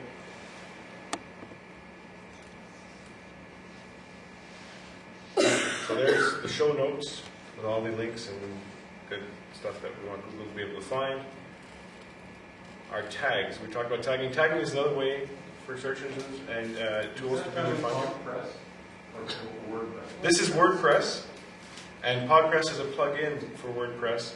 What Podpress adds is this section right down here, this podcasting section here. Because normally WordPress doesn't really handle media files exceptionally well. So what Podpress does, it gives you the ability, here's the file, it's sitting on it's set up already on our server. Here's the title, it's an MP3 file, here's the length. And in my default settings over here, I've already told it what I need to for iTunes and feed settings. So for iTunes, it needs to know all kinds of things like what category it's in, the author, the email address, all these settings that iTunes specifically asks for. You can put them in Podpress and it'll automatically attach them because those settings don't all necessarily reside in that media file. It's just MP3. So while there is some information in there, some information like song titles and things like that in an MP3 file, there's not enough for iTunes to do what it needs to do. So this adds that extra tagging. Does WordPress with Podpress handle the uploading of the MP3 file as well? Yeah, it does. In my case here, it doesn't because I'm actually on a different site. Because I'm keeping my media files on Libsyn and Buffet's on my server. Okay. So but it will let you, if you do it right, if you create a blog post and you go down here, you can do add media file. And you're going to show us how this links into Libsyn though, right? Yep. It's where's the upload? Right here. So you can just upload it. Now in this case, it would upload it to my server where my website is, and I want it to be on my Libsyn page. So WordPress doesn't host this site? No, I host this. It would look almost the same. There'd be less options if it was a WordPress hosted site because to be able to maintain it, they can't give you as much freedom. Like you can't. I don't think you can do all the plugins you want. And things like that with the WordPress.com site. But if you install your own instance of WordPress, it's on your server, you can do anything you want. So it's a bit more freedom that way. So you only have to set up the iTunes settings once, and it automatically puts that information with each blog post. Yeah, like the picture and the author and things like that. So that's stuff iTunes needs to be able to sort in the iTunes Music Store. Sorry. Yeah. Can you just clarify something for me? So you're hosting your site on, you're making your own website, so you're doing your own HTML writing and everything, you're organizing your page. I don't know. I like somebody who does. You have somebody who does, and then this is just to download your podcasts. No, this is the blog. This is this is WordPress. This is the engine that takes care of managing my content. Okay, and also it takes care of presentation because I want it to look like this. And then the top banner. Have you done? Did your designer do that? Yeah. Okay. Nico. Okay, you hear the name Nico in podcasting a lot. Nico from Argentina. He's been all my sites. So this is the beauty of WordPress is this is what they call a theme. The code, the actual intelligence behind it is the same, but the look and feel can be completely different. This is the same program that's running this, and it looks very different. But that's just a theme. If I go into my blog here, I'll do it here because if I do that on Buffet, Mark would kill me. But you see, the look and feel it had, bobwish.com, the picture of me with my son, Nia, whatever. Let's say for some reason I'm tired of that look. I go over here, and let's say I pick classic, and then I go to my website. And all of a sudden, there's my blog. Great. And it's an add-on that you can download the special add-on to get your picture as the top. No. It's a theme. It's a theme. So the theme is a collection of images and a code that tells it where to display the information. And that's there's a million themes already available online, or you can have one custom designed like I had done. Do you Google, or are they available in WordPress? There's links to them on WordPress.org, and you can also Google. If you Google WordPress themes, you're going to get like a gazillion different hits. Great, thank you. So if you want to customize a theme, they're a PHP, right, program?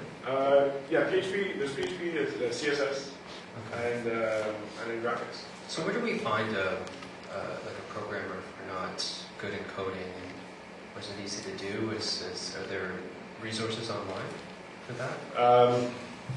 Well, there's forums, like WordPress has forums and things like that. And there's people advertising that they do that. So if you go to a job board or something, like ProBlogger probably has in that job board, people who are available to do coding for you. Get recommendations though, because there's lots of people advertising. Great point. Get recommendations. Get proof of work. Get like anything, and you get what you pay for, right? The best way to do that is if you like Bob's theme, ask Bob who did it.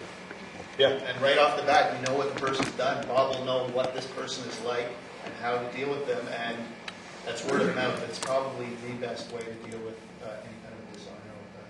Yeah, that's a good thing. And pay at the end, not at the beginning. So see, now I flipped it back and it's got the look I like back on it. And I didn't change any code. I just selected different themes, and there's a million different ones you can do. So that's WordPress. That's the power of WordPress, and it handles my content. If I go, where am I? I go over here, and I can manage my content. These are all my posts. I can go and edit, I can go and change it and stuff like this. I don't have to worry about the text that I've written once it's stored in the machine. And that's why we were talking earlier, you need the database. That's the database, that's where that's all stored. So, yeah. Was Podpress a plugin? Yes. Podpress is a plugin. It's Mighty Seek.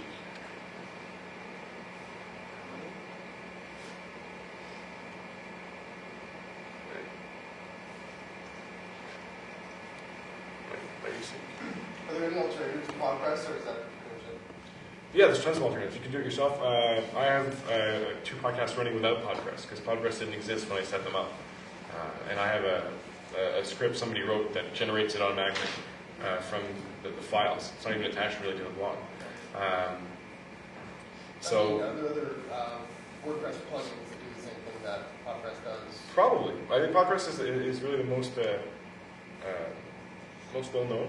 The advantage of using a plugin that's very well known and very popular is that the community support is going to be that much better. If you use something that you like, which is fairly obscure, then if you run into problems, unless you can figure it out yourself, too bad. Yeah, see there's PodPress, there's WP iPod Catter. Yeah, so there's a whole bunch of different ones. And you go in the forums and you'll see very quickly, because the plugins, what's nice about it is they're user written, they're also user reviewed. So when you click on it, then 5 people have rated this plugin, and you see, the comments. And you know what? I installed this, and it erased my website, or it made every letter M into an E, or something. And then you can compare reviews and comparison shop for free stuff. Was there? I was just going to say, I noticed in there that one of the things in Google says something about security, web application security, and that was one of the things that I had asked to have put up on the parking lot. It was where the page you just had up when you, and the Google. There? That one. The third one down, -web application security podcast and blog. So, I don't know if Well, this is the author of Podpress, and I don't know why. It's the example he uses to show how the plugin works, and it's of a security podcast. Oh, I see. So that's the example he does. I think I might actually read his show. I'm not sure. Okay, is it possible to talk about security? That was one of the things that... Sure, let me get through just Libsyn integration, because Got it, yes. it's written as a big thing, but it's really not a big thing. Okay. Libsyn integration, okay, so we have WordPress taking care of the presentation and the management of the content, and typically if you had a huge host that didn't charge you for bandwidth use, you could just have your media files right there, but we've decided that we don't want to pay extra because we're really popular. We have our files sitting on Libsyn. All you do, really, I don't know whether there's such a big build up to this, but in Podpress, you go and tell it, my media files are sitting over here. Okay? And there's the integration right there, because you turn off, you're not using the Libsyn blogging engine, you're just using the media file. So you say, when I say showfinal.mp3, like from the show we created yesterday, it's going to preface that with libsyn.com/media/mostlytunes, which is my Libsyn account. The other part to that, any questions on that? Really? It's saying, where are the files? The files are on Libsyn, go get them. So do you get like a directory listing then of all the, like if I'm, like what's the workflow basically? Do I upload the files to Libsyn first and then You upload the file to Libsyn, and then you publish your post. And do I need to know the file name that I've uploaded to Libsyn? Yeah. Okay. That little play box will then point to your media files. Yeah. In fact, you know what? Let me log into Libsyn. I don't have Mark's account he used, but I do have mine. Is Libsyn just FTP? You can FTP or you can do a web-based upload now, I think. So this is Mostly Tunes. Again, I'm hosting the website on my server, and the media files are all sitting on Libsyn. So original settings. Not compliant. I'll show you not compliant. Save settings. Not there. Oh, it was right there. As you can tell, I really get hung up on error messages because, whatever. Media dot. There it is. Oh, why it doesn't display it right? I guess because that compatibility thing. If I go to Libsyn, this is the site. So to the user or your audience, you don't see the difference, right? You just here's the show, and if I want to play it, you click now, and it's going to play. Or if you're subscribed, it'll download automatically. The person who's subscribing, your audience, doesn't know or doesn't need to care where the file is. They just need to know that when they click on it, it's there. So if I go to Libsyn,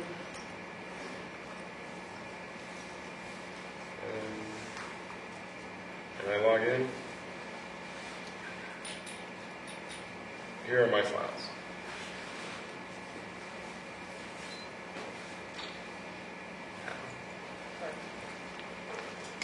Anyways, the most recent there should be there. So there it is. Okay. So there's the most recent one. And in my blog post over here where I reference that file, if I edit this post, do I have the Podpress there? See in the Podpress section at the bottom here, I just linked to that file. Yeah. So in our website, if we were going to have a podcast, would we have a link? We would have a link in our website that people would click on, and then it just would directly take them to the Libsyn No, it would Is that right? It would just play the file. It would just play the file. Like somebody who's just happens to be, who's not listening through his iPod or through iTunes or something like this, and just says play. He doesn't know where it's playing from. He just hears the show playing without it coming necessarily from Libsyn. Doesn't take you away from your site. Doesn't take you to another page. Okay. Is that good? So is that download link, is that done by Podpress or? Yeah. This whole section here, from under the title to the start of this, is all here. Okay, that's all. Podpress puts that in. Wordpress doesn't have that functionality built in. To have the volume control or the player or the links. So it does it all automatically. So you can make it nicer than this. It's evolved since this is an old one, where the player is actually sexier with a fake EQ and all that stuff. Whatever. Campfire Show doesn't have podcasts. No, because it was out before Wordpress, and if I put it in now, we'd have to change the feed. Oh, and there's just something, a nice parenthesis to open. Once you publish your feed and you list it in all these directories, don't change it, because you're going to lose the people who are subscribed to your show. That's where FeedBurner comes in? That's where FeedBurner comes in. So if you give me a FeedBurner link, you can change your feed underneath any time, and if people are still coming here, you just change FeedBurner to point to different places. That's why we can't change Catfish Show, which came out before Podpress and actually before FeedBurner. We're stuck with this old feed, but that's where all the listeners are. 90% of the listeners are on that feed. So even though this new technology or these new versions of programs have come along, I can't break that trust. There's some listeners you're not going to get back, or they're going to miss a show or something. So it's a very delicate thing. You have to remember that people are inherently lazy. Yes. You have on your website there, member of Roach Podcast Conglomerate. Sorry. Yeah. What is that? That's me. That's us. That's me. I'll show. Google-like entity. It's the board. It's a kind of like a corporate overhead, just to make it. If at some point we were considering advertising, it would have been a company to use that way. It's actually a company I own, but it's also. Early on in podcasting, everybody had to be part of a network. It was network this and the family network and the shoe network and then this network. And okay, well, you know what? All these shows, we'll put them all together and invite a few friends in. So it's really just that. That's how Pat came around. Yeah, Podcasters Across Borders conference came out of that.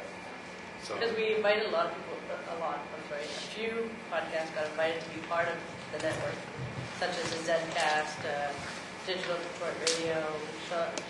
Shane and Tom are new, but Mark. Mark, and then some in the UK, and we decided to have a meeting. So there's one more step on Libsyn integration, because remember when Mark created yesterday, you had the address Zcast .libsyn Libsyn.com. So you go to Zcast.libsyn.com. We talked about branding. We talked about the fact that you want to have your name there in your URL as opposed to .libsyn.com or something like that. One more thing you've got to change in your settings on Libsyn, if you're hosting your own thing, is you have to say, don't show this blog, show my real blog. Because it's really, there's two separate blogs now. You're just using Libsyn for Medium. So what you need to do is you go over, see what I do here, I do it through HTML. I just put this line and says, anybody who tries to hit mostlytunes.libsyn.com will end up at my real site. They won't end up on the Libsyn site because of this redirect. So if I go to mostlytunes.libsyn.com, I can't spell. Lost my mind. Poof. Did you see it flip? Now it flipped over and now it's at mostlytunes.com. Because I want that traffic to come to my site. And do you have to know that code in order to put it in? I pasted it actually off somebody else. There was a discussion in a forum somewhere and they said, this will do a redirect. Well, that's what I want. So how can we find that from your website and copy and paste from your website? Could you put on the wiki? Email it. Sure. Someone posted it in the forum and copy and paste it. Send me an email and I'll paste it into an email for you. So you Is that my card? That's me. I want your card. Well, I will tell you, but if I give you that, I'll get it from you. Oh, yeah. We're not in one account. Can I also have your card? Sure. You're so famous. If you Google Bob Boyette on the first hit for some reason, I'm not sure why. If you could put it, on the wiki, that'd be great. Yeah, I'll add it to the text about it. I have one question. Wait, okay, I'll let you finish. Will you redirect thingy?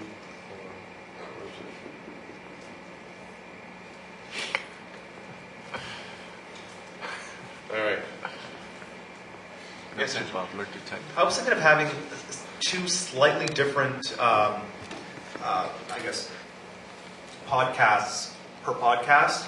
So, like one where if people are subscribed, they get this one, and one if where people listen to it on the website.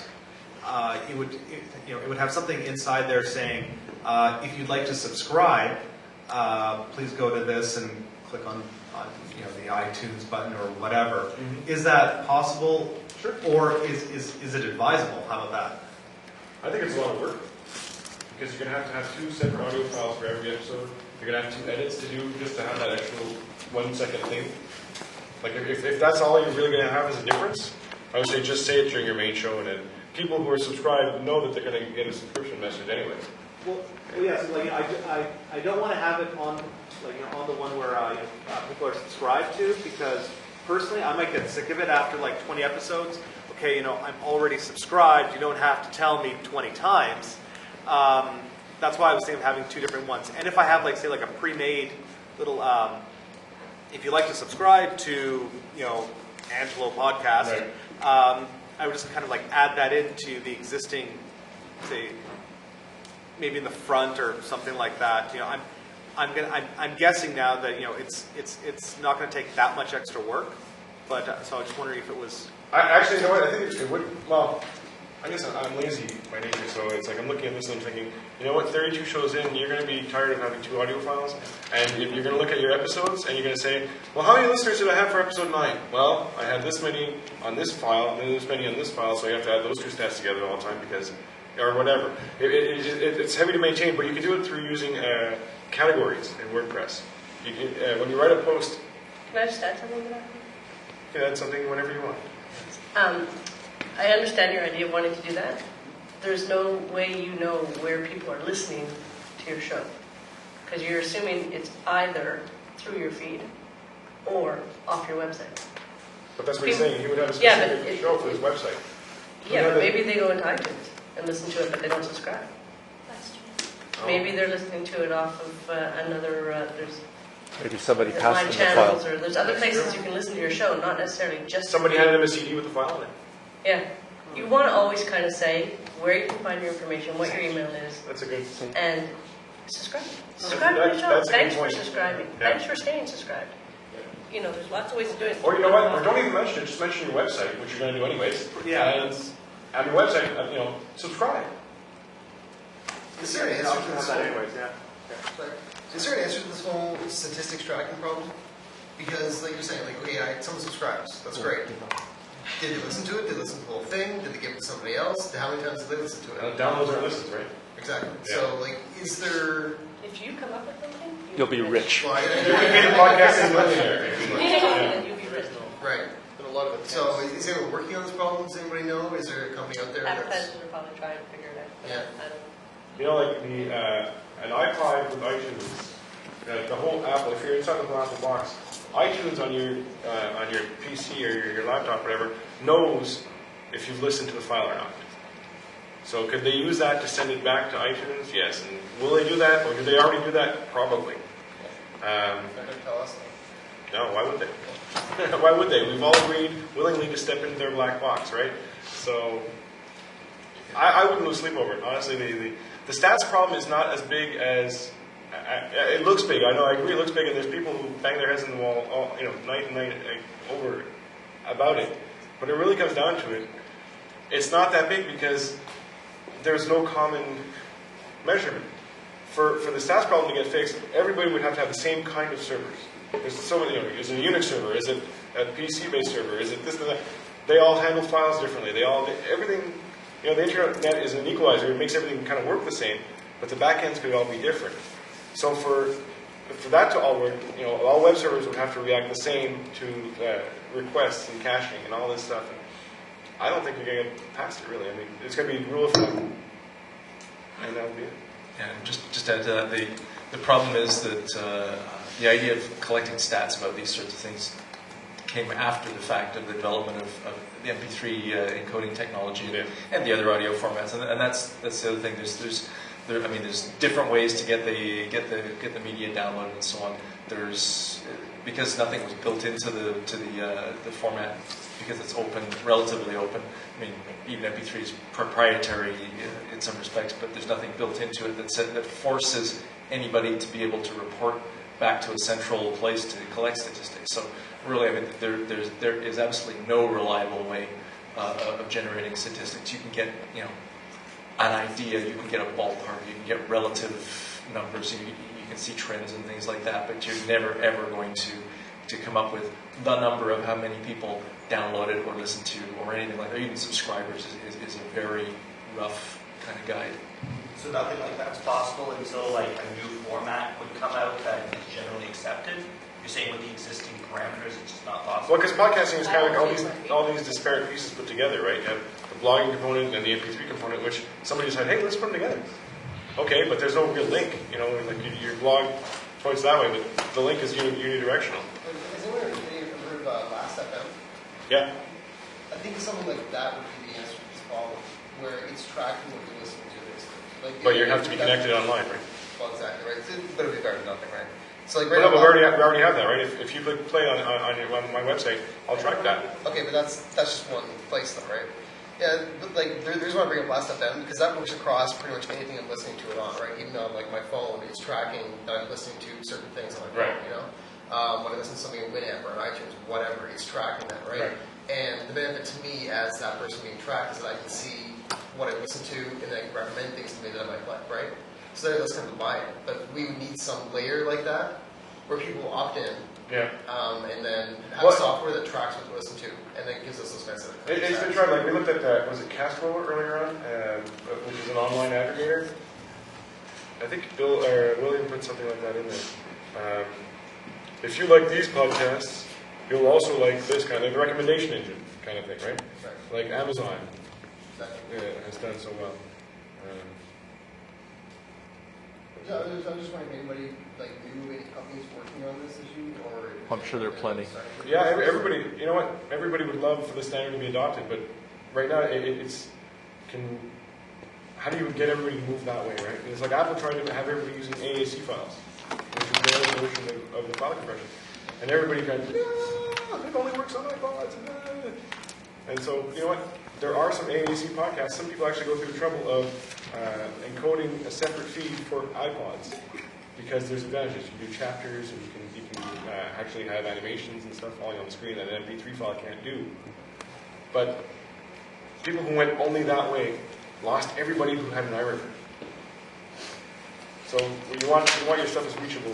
Like the lowest common denominator wins, right? And that's where we are right now for all that stuff. Can I ask a kind of a shit disturber question? What's ever stopped me, right? No, I don't know where you're but quite honestly, can you answer this question? Why are stats important to me? Ego. Absolutely. Advertising. Money.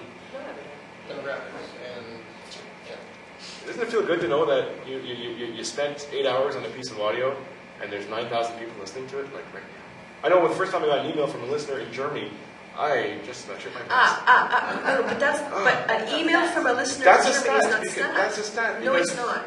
It's a stat because it's validating it. No, it's a stat in that it's a piece of information I didn't have, right? I had an MP3 file that was sitting on my PC alone. I plugged into the network, I cast it into the ether, and now this guy named Unger listened to it and said, Bob, that was the best band I've ever heard. Wow! That's a stat. That's a stat of one, and it you know what? Things like that made it so I kept podcasting. No, but so, I'm not asking this to I'm asking this because, quite honestly, I hear you all talking about stats and can we better. I'm sitting here going, well, why? Why do I care about stats? I don't care as much now. But you like to know you're having an impact and you're not just screaming into the wind. I'd like to know But Not what's, so much who's listening, but where they're from, where they're located. okay, makes a that difference. I would be curious. Yeah. That actually would make me curious. Yeah, and that you probably have on your web server. Yeah, I have no idea. You can find Quite that. honestly, I don't look. I have no idea. But I mean, I know I said I'm being kind of a shit disturber, but on the other hand, I am kind of interested in why I should I be thinking about stats? Should this be important to me, and why, and what did what? not if it's not. You know what I mean? Honestly, and that's the beauty of what we're doing. This space is there's no wrong way to do anything. You know, if you want to put up a show of somebody hammering for 30 minutes, you might get listeners. Death metal. If you put the video up on YouTube, you might have 1 million views. So there's no wrong way. It's stats. It's because it gives you something to compare with other people too, right? That's what stats give you, right? Like I'm putting out a podcast. That's not why. Hey. How did press? Yeah, well, if I check my stats and I've got 2 listeners, and then you tell me, well, I have 5 listeners.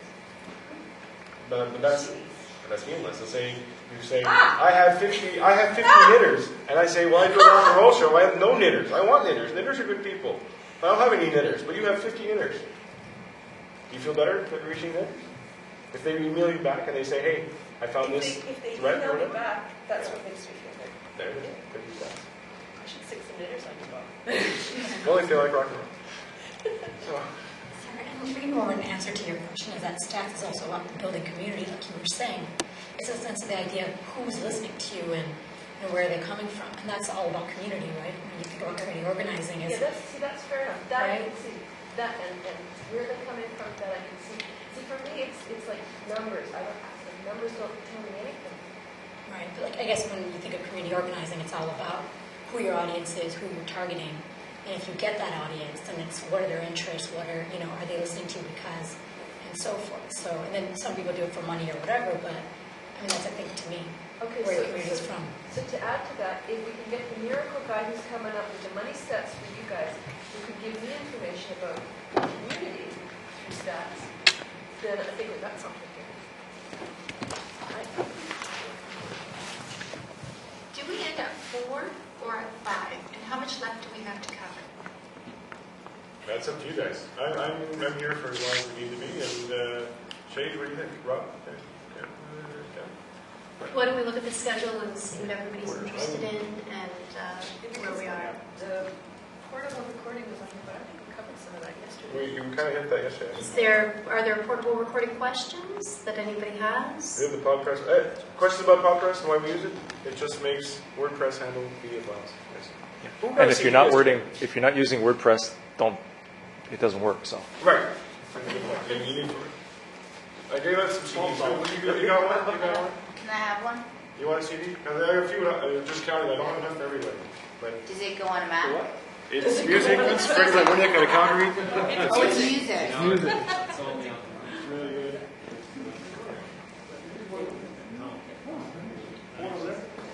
Thank you very much. And If you like his I'm just going music, to get one because when you write your stats, if you listen to the music and you like it, if you can email him or he is on Facebook, just let him know that you got it from Podcamp. What is it? Rock and roll? What kind of music is No, it? it's folky rock. Yeah. Do we have any more? Good. How would you describe it? No, I don't really want. It's He'll send you some if you want. Just look at it. He's in Facebook as well. Wait, this is you or not you? No. It's an artist. He's from Calgary. Freddie, I think he's native. Okay. Yeah, he's Canadian. And he was in the UK for a big prize. He came in second for his music. And I love him. He's allowing podcasters to use that music for free. that means you have to come to Kingston in June. Okay. What about the parking lot? Jennifer was asking, can we look at the parking lot? Let's look at the parking lot. All right. Well, this is okay. So WordPress and multimedia integration. Are we good with that? So we did it with MP3s. If you're doing a video file, it would work exactly the same way. It gives you a player anyways for video.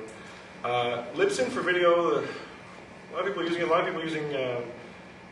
It's actually cheaper to host video than it is audio, because if you're doing video, throw it on YouTube and put a link on your blog, and you're done. But there's a limit to how big the files can be. Is there? There's a limit? Yeah. Oh, yeah. They can't be that big. I don't remember what it is, but there is a limit. Okay. Is there a rate? Is it a There's Google Video as well. There's Ustream. There's blip.tv. There's all kinds of video sites that'll host for free. Ustream? But I think they expect you to record in real time. I use them. What does that mean, real time? Like, in other words, turn the camera on and go. Oh. Yeah. And it records to their website. Yeah, kind of like it's happening right here. I use blip.tv, which is nice. Can you spell that, please? Blip? Oh, B-L-I-P. I thought you said something else. Nice to meet you. Like, don't I lose much rights if I upload my content to YouTube? I was going to say that, yeah. Yeah, I was going to ask about copyright too. If you upload to YouTube, you give away your rights? Yeah. You do. I think so. They basically got a perpetual license to do whatever they want with it for as long as they want to. Yeah, and if you put it on Facebook, same thing, right? Facebook is actually more easily. Yeah. Has anyone had any issues with copyright about writing about particular topics or quoting people or referencing people's names and then them wanting or linking into another site and somebody not wanting to? Like, nobody can stop you from linking to a site. They'll try to stop you. And if you want to fight it, you can fight it, but they can't stop you from linking to a site. There was a legal attempt, a legal challenge on deep linking in the States. I mean, I don't know all the details, but the end result was it couldn't be stopped. Yeah. You know, so it's just that is part of the internet. Yeah, if Google can see it, you can link to it. The issue may be legally as far as using people's names and things. Just like in real life, it's libel. I mean, that's what you have to look for. Yeah, exactly. You know, if what you're going to say, you better make sure it's true, or you can be held liable for libel. And even if it's not, even if it's true, to fight to prove it's true, you might be spending a lot of bucks, right? So, like anything, it's like make sure your opinions aren't going to get you sued. So this is blip.tv. It works the same way as Libsyn, except it's free. You upload video, and then it lets you use it on your blog. If I go to, when I do little stupid videos, I use blip.tv because the integration is so straight. I mean, where is it? There you go. So that's a little video I did at Podcamp Ottawa. And it gives me a player, it gives me the, no, it might not be working, but anyways, it just plays right there and included in the blog post. Oh, it's slow. Anyways. So, blip.tv is a great way to integrate video into a blog. As far as copyright, when I read something that I really enjoy, I'll just write the author and say, can I include this on my show? And I've been doing this for 3 years. They're always flattered, they're always excited to be asked, and they always say yes. So if you're not sure, just ask, and people will always say yes.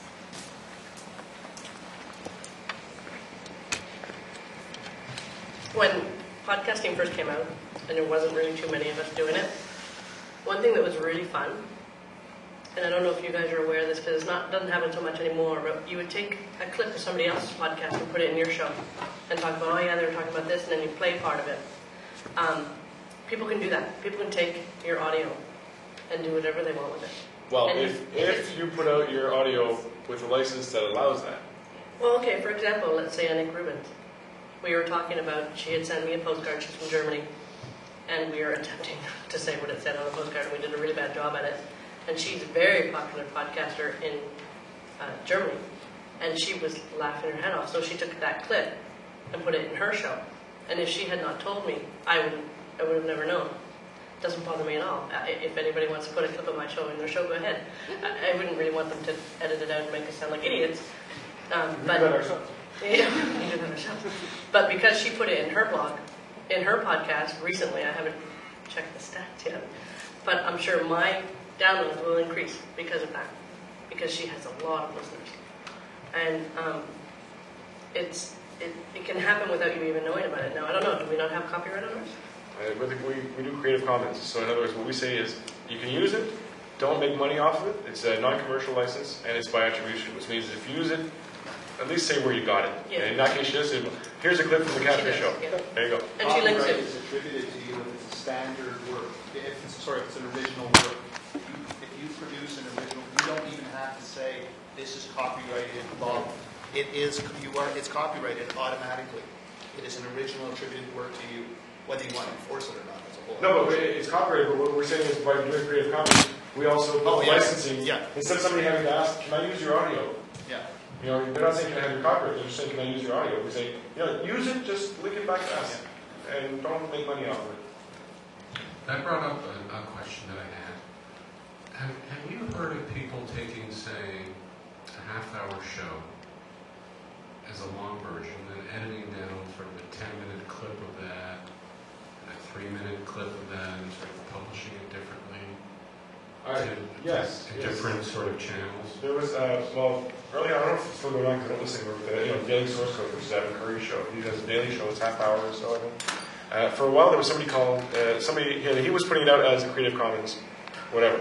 And so somebody said, well, I don't have half an hour every day, so, and I know a lot of other people don't have that half hour, so he was taking somebody else's show and putting out a 10-minute version of it.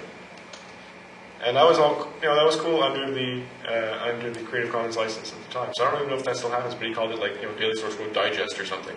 And he just, that happens. It's a lot of work.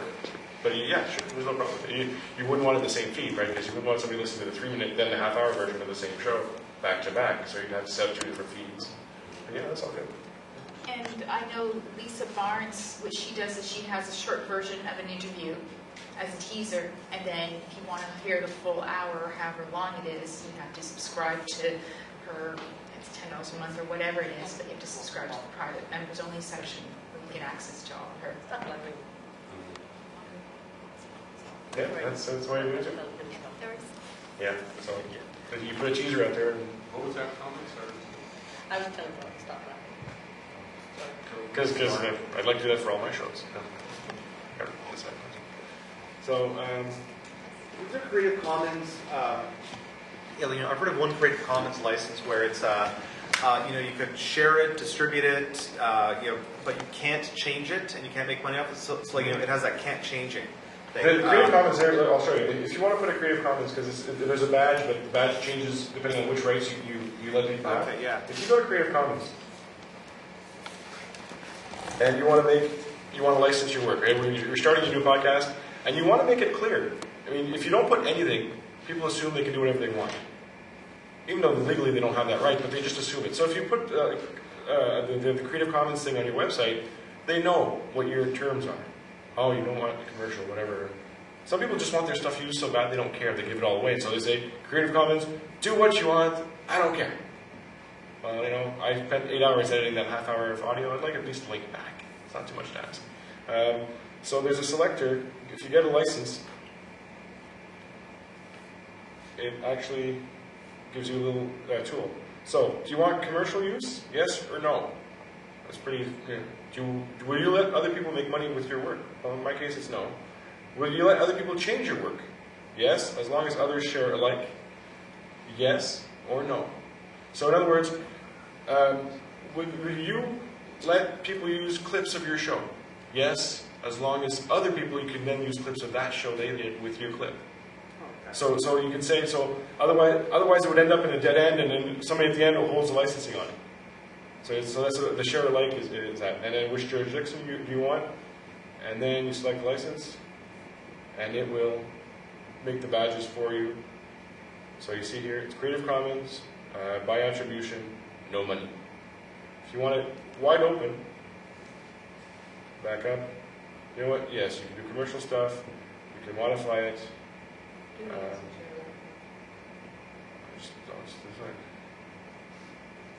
And that's wide open. Just attribution. There's also the share alike icon is, and they also have jurisdictions. This is the Canada license. You can do unported, or you can do it by jurisdiction as well. And I don't know how enforceable that is. So there's a share alike sign. It looks like the recycling thing. Or, I don't know if you saw down the right-hand side, they have the preset ones. Public domain. You can do sampling. Founders copyright, all the GPL licenses, wikis, music share, stuff like that. So a lot of the musicians, they just say music share. And then that's it.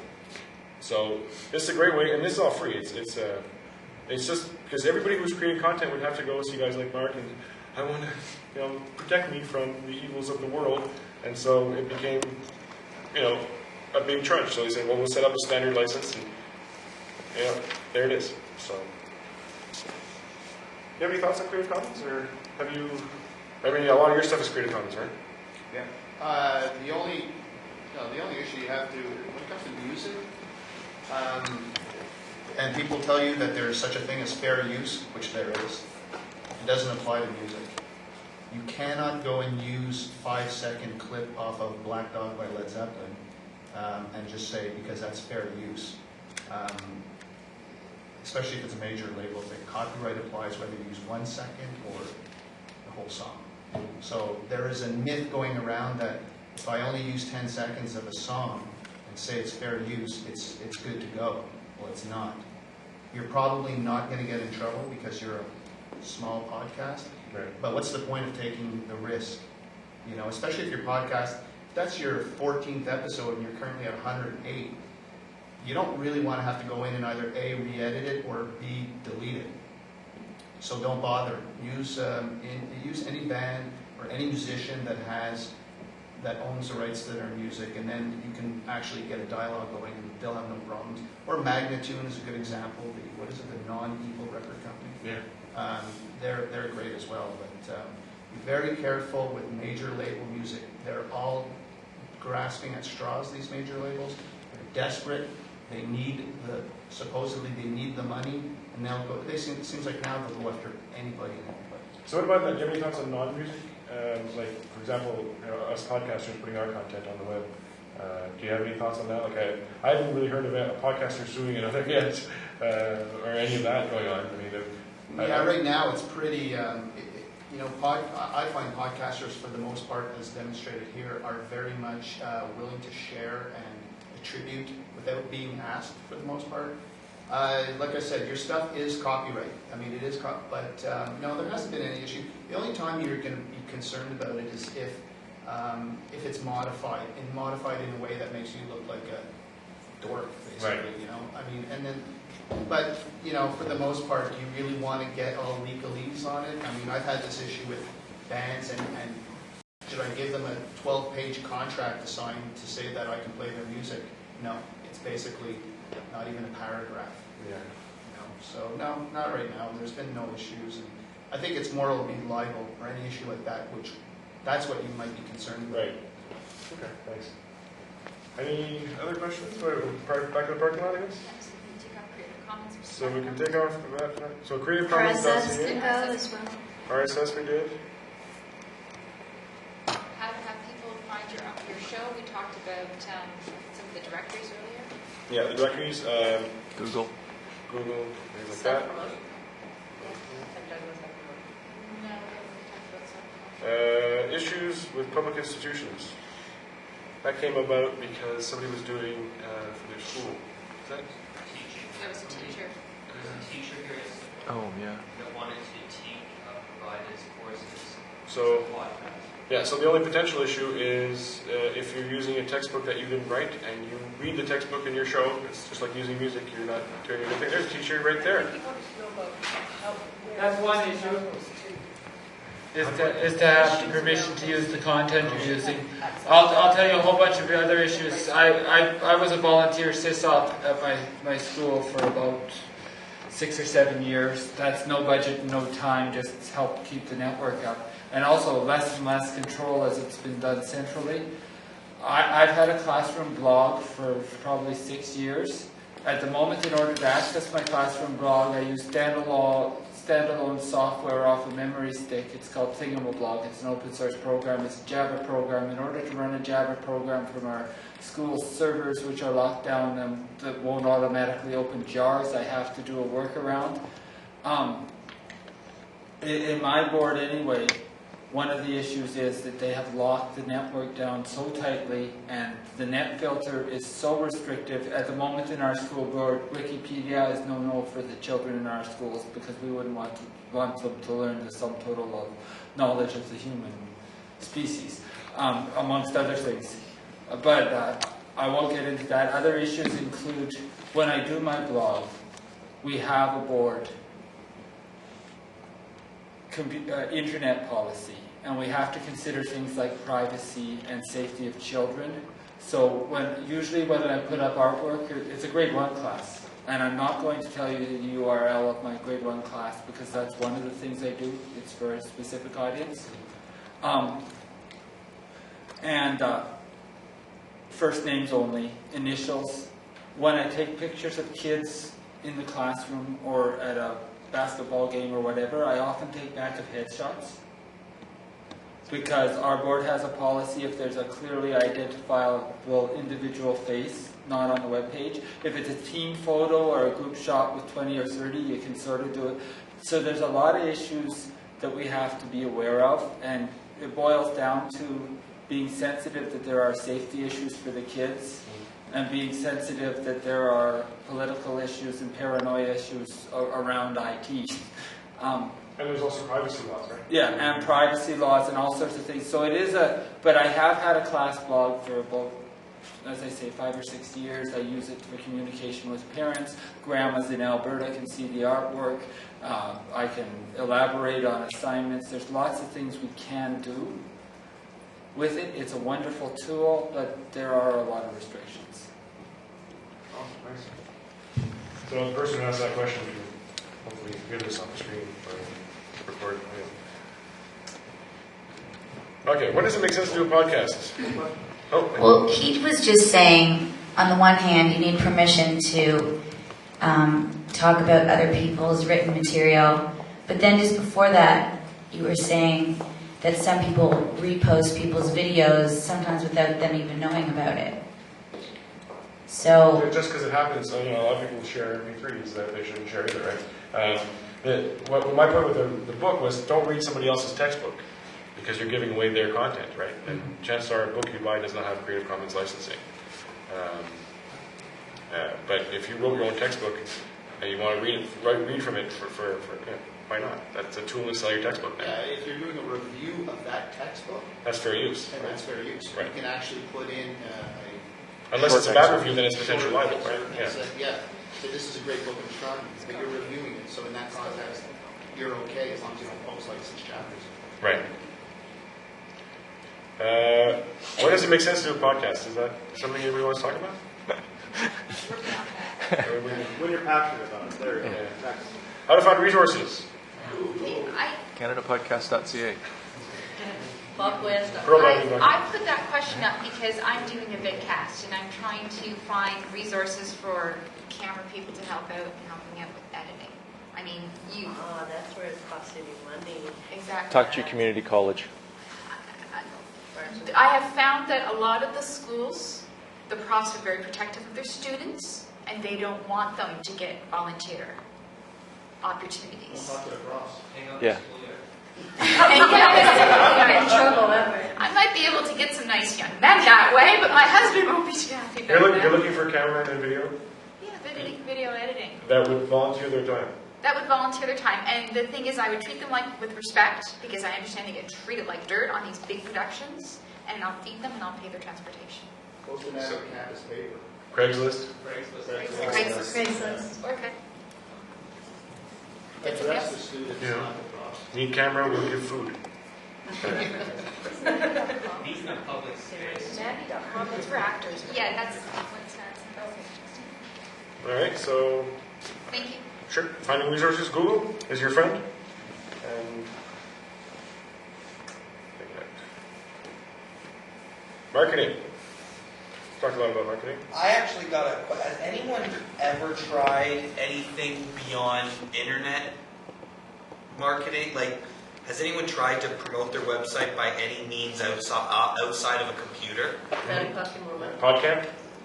Yeah, okay. Business cards, people with t-shirts. Press release to your local newspaper. Yeah. And actually, I'm just in the process of doing that. And essentially, the recommendation I had was write the press release so that it's almost the complete story. Yeah. And then let them edit it. And chances are they won't. Yeah, and then really play up the local angle. Because, if you say something like, local housewife has an internet radio show with a high listenership in South Africa, right away the local paper is going to go, what? This is really cool. So use your local media for that. You know, they're always looking for a local angle to an international phenomenon. Podcasting is an international phenomenon. Yeah, one of the most ironic things for me was being on a radio show promoting my podcasts. I was like, I'm here to kill you. But I was like, very strange.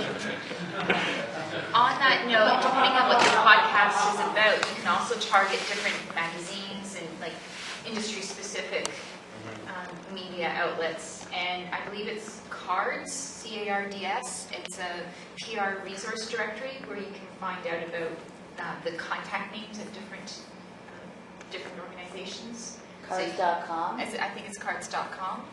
And there are services that you can submit your press release to electronically.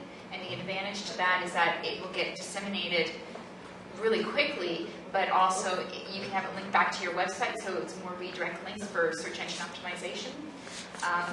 The other thing, though, is that people on the receiving end get inundated with press releases. And I've heard stories, someone's been in a press person's office for like half an hour and they've received like 100 emails.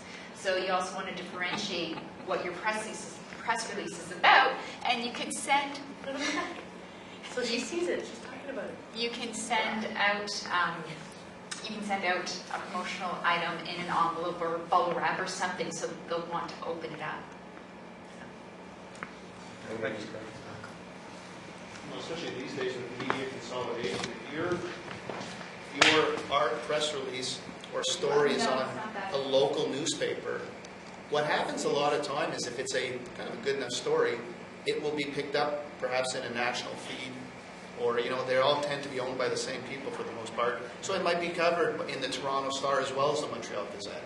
And then who knows, New York Times might pick it up if it's newsworthy, stuff like that. So and still traditional media is still out there. It's still pretty powerful. So try and draw that in. I can show an example of that. I did an interview for is it Ken West or people who know the Gazette? Ken West. And like I showed them. Yeah. So I did this one article, I was interviewed for this one article, and it showed up in the Vancouver Sun, the Saskatoon Star Phoenix, Ottawa Citizen, and the Gazette. It was all the same article, and each paper just added their town where it said Montreal in the Montreal article, and they changed it to Calgary or Saskatoon or whatever. So, they do it that way. If you give them content, they'll put it out. Community radio stations. Actually, we're going to start this on Buffet. In Stouffville, there's a new community radio station coming online in March. And they're looking for content. Community radio stations, notoriously trying to fill time with programming that's not very expensive. So we're going to let them run Buffet. You said, here, take our RSS feed, it's Creative Commons, and just don't run ads during our show. And there you go, you filled a half-hour slot. And we get maybe an extra listener. It's just cool we're on the radio. The average reader of the Montreal Gazette doesn't know what a podcast is. Yeah. We do, but we're kind of speaking to the converted. The newspaper, as much as we want to slam them, at the same time, many more people read the paper than listen to podcasts. So, it's a really great way, especially for me, and it was for music. Mm-hmm. Musicians still do not understand podcasting. Labels still don't. Yeah. But if you're in the entertainment section, that they understand. Yeah.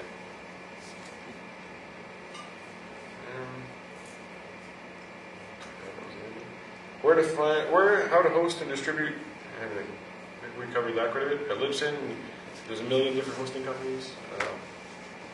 Apparently GoDaddy is not the one you want to use, people are thinking, for hosting your domain. But doesn't GoDaddy not have CA?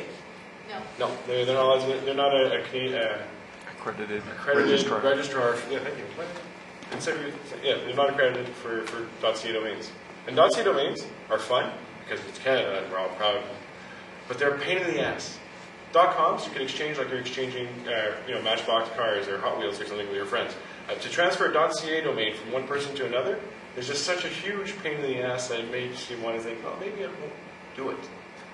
But pick up the .ca, especially if you have Canadian content, because then you end up automatically on the Heritage Canada site, and all that stuff.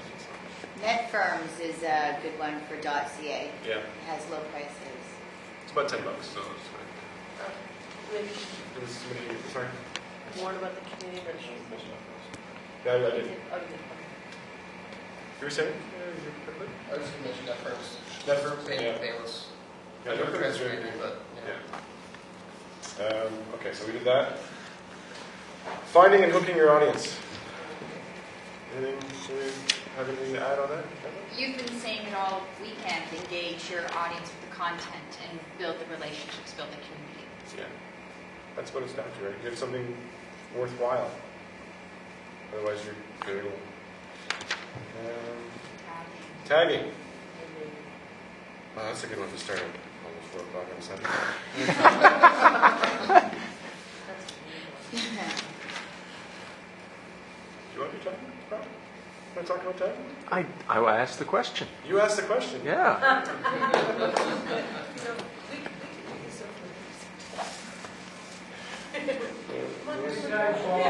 How's an imaginary friend? Come to Pat, we'll talk about tagging. Yeah, let me try. Okay, let me find Over lunch. There you go. The idea behind tagging, and people like Julian is okay, good, because he would hate me for probably saying this in a short way. But the idea behind tagging is just to categorize information, right? It used to be that there's a great book called Everything is Miscellaneous. It used to be if you wanted to sort things, you would say, well, let's say, I don't know, I have pencils. I have 2-inch pencils, 3-inch pencils.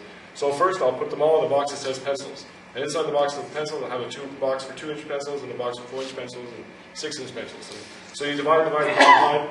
But as soon as you have a new 6-inch pencil, you have to open the first box, then open the second box, and you're going in and like that. The idea behind tagging is the computers have gotten strong enough now that you don't have to pre-sort all the data. You don't have to have your little file folders anymore. You just say, you tag it and you throw it in the big box.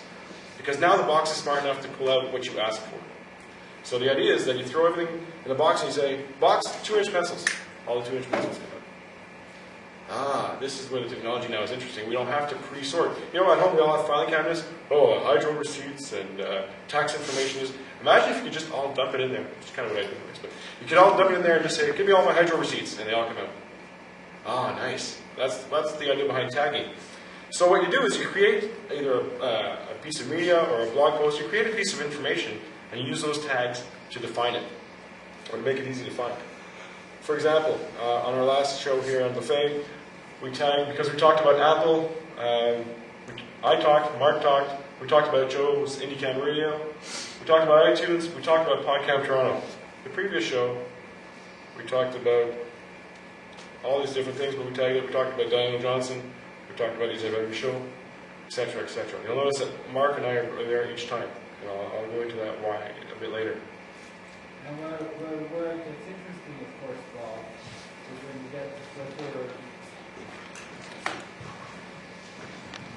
Where it gets interesting is when you get the Flickr or Technorati or Delicious, and other people can add their tags to the same content. Good point. Good point. Let's show Flickr as an example of tagging because it's awesome.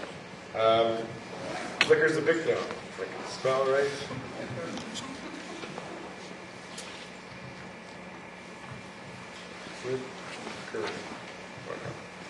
So if I search, if I look at a picture that I've put up, got a silly cat there. I've actually got one tag. Right. So I have a tag here, and I can do this to my picture or somebody else's picture, right? Cat.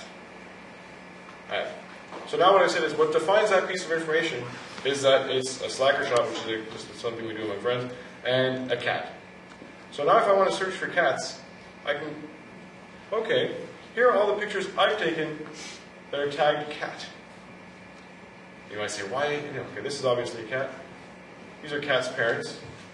This is cat. This is Cat and Julian. So these pictures I have are all tagged cats. Okay, well, let's see everybody. I'm not searching for cats, I'm searching for things that are tagged cats. So imagine if I had to find pictures without using tagging. Flickr has 8 gazillion billion pictures. I would have to say, pictures. Animals. Animals I don't like as much as dogs. Onwards until I reach cats. So I have to... On my blog, I want a picture of a black kitten. Okay. Well, you'd have to look for the tag, right? You'd have to see if you could. These are everything called tag, cat, and what is it? Plus you do cat, striped, kitten. I don't know if that'll work like that. My spelling is failing again. Well, you know what? There's a lot of people who can't spell. So these tags are, you know. So it's a quick way to classify information. Yeah. Okay. Are pictures put on Flickr, are people able to put those on their websites? Your own website?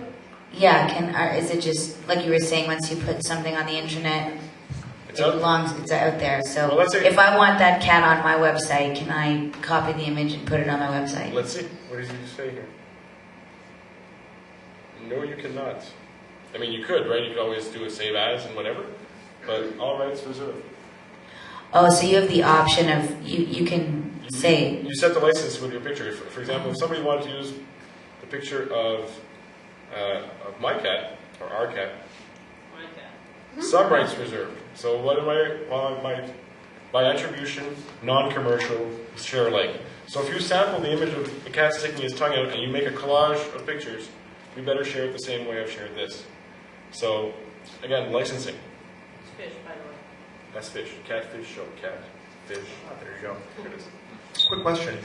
Is it a good idea to perhaps like tag something like, you know, the striped kitten, but perhaps like put striped and then put like the common misspelling of striped, like you put, or absolutely, like put receive and then put receive with the, you know, misspell it, whatever. Yeah, you know, why not? Well, the good thing about tagging is there's no limit to it. You can have a billion tags on one thing. That's what I want to ask you. At a certain point, it becomes ridiculous, right? But obviously, you can tag as much as you want. Yeah, but like, it doesn't become harmful if you have like, 50,000 tags. Like, well, your little media file, let's say it's on, let's use cats, but you put every single type of cat and whatever, et cetera, like Persian cat or whatever else. Will it be ranked a bit lower because you have so many tags and 1 out of 1,000 words says cat instead of if it was just tagged once as cat? Hey, that's a great question. I'm not big on search engine optimization, so I don't know if it's weighted like that. Okay. When you search for tags, for example, well, let's try it. If I search for everything tagged microphone, this is using a site called Technorati, which follows information indexed on tags. So it's 292 blog posts. There could be podcast episodes tagged on microphones. But what it does is it works on the authority of the website, by how many visitors that site has, or how many links into that site. So it does an authority thing. I think the lower it is, the better. I'm not sure. And it rates the validity of the tags based on the authority. So you can search by. There's a sorting thing somewhere here, but so that's the idea behind tags. And the tag isn't in the media file, right? And it's something you do on your blog post that just says, "Hey Technorati, this is tagged this way," or "Hey Delicious, here's the tags." So it's kind of like instead of bookmarking a site, let's say you like cats and you cats.com, but then there's another site called kittycats.com. Well, if you use tagging, you'll pick up both as opposed to trying to just pick one. The tag is static. What it defines is dynamic. So that's. Can I just say a little something about that? If you put as many tags as you want, and if you put the misspelled words or commonly misspelled words, the chance of you having more people come increases. So, like for me, when I tag my stuff, I put catfish, I put show, I put catfish show, all one word. Because I don't know how people are searching to find me, but if I put all the potentials, I might just get one more person who would have written just catfish as opposed to catfish show. Okay, I'm talking about. The other thing is very often on your statistics when you're looking at statistics through your blog, you can see how people are getting to you. It's often quite interesting and quite instructive. But one of the things recently is people are looking for Sean 40 Days blog because of this project they're doing. But they're very commonly spelling Shawn S-H-A-W-N. So I better be ready for it. There's also a Google alert. Would you tag photos that are on your website as well? Well, the photo, like in my case, my photos are on Flickr, and they're tagged there. On the website, I would tag the post. For example, even like, for example, video. This is my video of Podcamp Ottawa. My tags are down, my tags are down here. The NAC, Podcamp Ottawa. So if I, the tags aren't part of that file. The tags are part of the blog post. The blog post is like a container for the... But if I have a website and I have pictures outside of a blog post. Yeah. Well, if the pictures aren't on a site that supports tagging, you'd want it there. But Flickr supports tagging. There's some that don't necessarily. But like, would my own website support tagging? Like, do you tag images? Do you tag in the HTML coding? But tagging is about presentation. So your website will support tagging if you tag it. Because a tag is just a link. And in other words, see, if I just hover over Podcamp Ottawa, you'll see at the bottom there, it's going to Technorati/tag Podcamp Ottawa. That's basically a search criteria. So when Technorati looks at your site, it says, what search criteria exist on this site? And it looks for links to itself with the tag. So that's how it works. So if you were putting pictures on your website and you put links like this, you're tagging. You know what I mean? Technorati looks for links to itself. And that's how it knows to find it. So I click here, I can go to Technorati, and now it'll put up everything there's 8 posts tagged Podcamp Ottawa. There was 12 of us there, so 8 posts is pretty good. How do you set up your blog? Sorry, like how do you set up your blog or like whatever, to be able to have the tagging function? Like is it automatically built into WordPress or something? Or no, it's a plugin. Then there's lots of tagging plugins. I use one because Julian said use this blog, and I just blindly accepted what he said. It's called Ultimate Tag Word.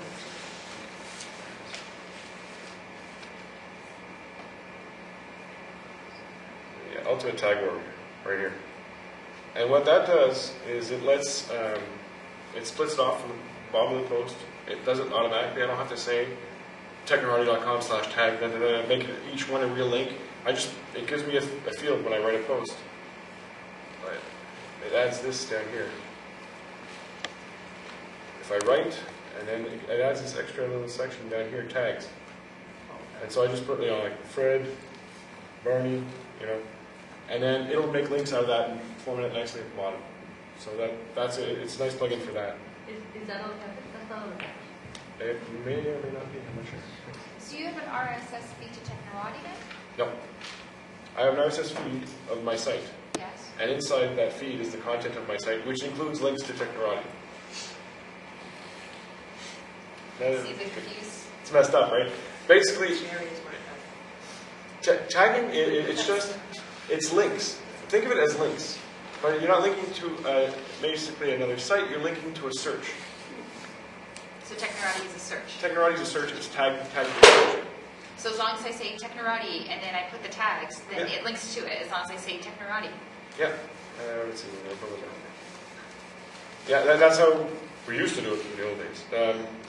Without a plugin, that's what you do. You just, as you're writing your post, here, I don't do every post. I should be doing every post. Yeah, because there's your Technorati tags. Yeah. So that plugin that you just showed us so types I the word just typed Technorati in tags, and then you just type in whatever. Yeah. So I just put Bob Williams and Jonathan Colton because these are the 2 things I want to be found. So somebody's searching for Jonathan Colton on Technorati. He's got a lot of posts. Well, somewhere in there, probably won't happen because it's been a while. No, there I am. I'm like the 9th one down. And then what about Delicious? Same thing. Same idea. Delicious, same idea, except to be honest, I don't know Delicious as well. What is because Delicious is Technorati. It's like Google, but not. Yeah, it's a search engine for tags, basically. Yeah. I I get it now. I didn't before, and I get it now. Okay. All right. I know that's it took me till 4 o'clock on the Sunday. Can you put too many tags?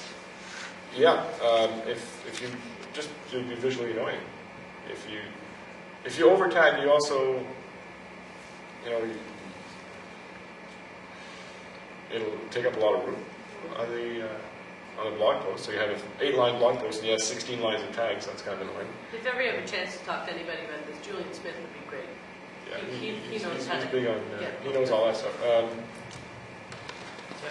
You want core hits too. I mean, when it really comes down to it, your post or your show is going to be about, let's say, 5 to 10 different things. It's not going to be about 100 different things. Do you want to be searched because? Do you want to show up in the search results because you used the word "the"? No. I want to be searched because I talked about shoes. Shoes. Okay, that's a nice category that you want. You have to think of. And that's why when we go back here to buffet. Yes, but that's okay. So if we go to buffet, what Mark and I do for buffet, because buffet is kind of like one of our brands. It's our presence on the web, blah, blah, blah. We tag every show with our names. So if somebody's looking for tags, and Mark misspelled my name. He did that on purpose. That was just... Do click on that. See how many Bob Boy... Well, the Goyetch without a T is actually a real name, but see, there's nothing. So somebody who's searching for the wrong thing, but if somebody was searching for the real Bob Goyetch, it's 38 posts in the, however, this is like in the time frame, since January 26th, I guess. Past 30 days. Past 30 days is 38 posts that mention me. So somebody who searches for Bob Goyetch tag will get that. So no one's misspelled your name before and tagged it. Right. But that'll come up, and that's the most recent show. So now in a week, if you do that search again, the badly spelled name, it'll come up. Because by then, Technorati will have indexed it. It's like, So if I go on Flickr, same idea. If I search for Bob Goyetch there, I'll get pictures tagged. Well, I'll get my pictures. That's Pablo. See, this is a picture of us at Podcasters Across Borders. And where's the tag? Oh, okay, it's in the notes. I want tag. Let me search for tags. Well, okay, Podcasters Across Borders 2006. At the beginning of the conference, we said, everybody put PAB 2006 on your pictures. So that way, anybody who wants to know anything about the conference just comes up and does, see everybody's picture tagged with PAB 2006, and there's like 8,000 or something. And they're from me, they're from Neil, they're from all different people. Everybody, as they were taking pictures throughout the conference, was uploading them to Flickr. And you could see everybody's pictures just on searching on the tag. It was awesome. The tag never changed. So the first piece of information we gave out at the beginning is, here's the tag. And that tag worked for Flickr, it worked for Technorati, for Delicious, for all that stuff. Delicious is like a Technorati kind of, not really. It's more of bookmarking for Delicious. So essentially what I want to be thinking is, what does my potential audience want to find? Yeah. And if they want to find me because they want to know about this, and I've talked about this, then I better put those tags in so they will find. Yeah. Because you want to be found, right? That's the idea. You want to make it easy to be found. So you want to choose meaningful tags. So that would be better than transcripting your audio. It's not the same thing, though. No. Because the transcription feeds Google's engine. The tagging will feed another kind of search. And you can not do either one, and you're fine. But it's just about making it easy for people to find your stuff. If I'm, anything you think of you want to search on, it's a way of identifying data or something. You tag it, you're slapping a label on it and say, here's where it goes. Here's what it's a part of. And it's great because other people can also tag your stuff. Not on your blog, obviously, but on Flickr. If I see a picture of a cat and a dog, and it's just just says cat. Well, no. What if somebody's looking for cat and a dog? Cat and a dog. I add it. And I've helped sort somebody else's information. And actually, that's going on right now on Flickr with the U.S. archives or something. They've put all these pictures from the 30s on Flickr, and people come in and and they're all unclassified. Just picture 1, picture 2, picture 3. So it could be a guy with a 1934 like this. It could be a farmer somewhere in the Midwest. It could be somebody about the Depression or whatever. And they're just picture 1, picture 2. They scanned them in by machine. And now people have gone and tagged them. Now some pictures have like 20 tags, some have 3, whatever. And this whole archive of pictures that was unsorted is now sorted. That's awesome. Okay, like what are the rules, if there are any, in terms of, let's say I was doing like a running post, and I was saying, okay, about trail running and blah, blah, blah, and then I decide, well, to get some more traffic, let me also mention stuff like brand names, like Nike, New Balance, whatever else, even though, I may not have specifically, let's say, talked about, like a particular brand of shoes. Is that, what are the issues with that? Well, if you're using a brand name, I imagine it's a legal issue that you're using a brand name without permission. Even if you're just tagging it, or you're using it, right? I don't know if they go after you for that, but also the internet is pretty well self-policed by people who will verbally tell you if you're using trust, right? And people are very brave in cyberspace, right? They'll flame you to your crisp if you're good, or the other way around is the people you're trying to reach will see all this and, you know what, this guy, he's full of shit. So you're not going to accomplish your task. It'll be a short hit. The spammers do that. They tag it left and right with all kinds of stuff. Okay. And then they move on. Okay, so that makes a lot of sense. But what if, let's say you are, say, like talking about your Nike running shoes on your thing, and you're kind of like rating them or something like that, or you're comparing them with your Asics, something. Then is it still, because it is like a trademark term, is it still like an issue if you tag your post with like the name Nike or New Balance or something? Well, if it is, they have 8,237 posts to go. That was published recently, actually, yeah. So in 30 days. Wow. Okay. And there's really no advantage in that. Almost, you're not using the brand. Well, exactly. There's not much of an advantage, but it's overdone. But if I'm searching for, and you're saying comparing that to Essex, if I'm searching based on tags, now I want to compare Essex. Okay, so hey, it's like anything, right? If you Google for one word, podcasting, you're going to.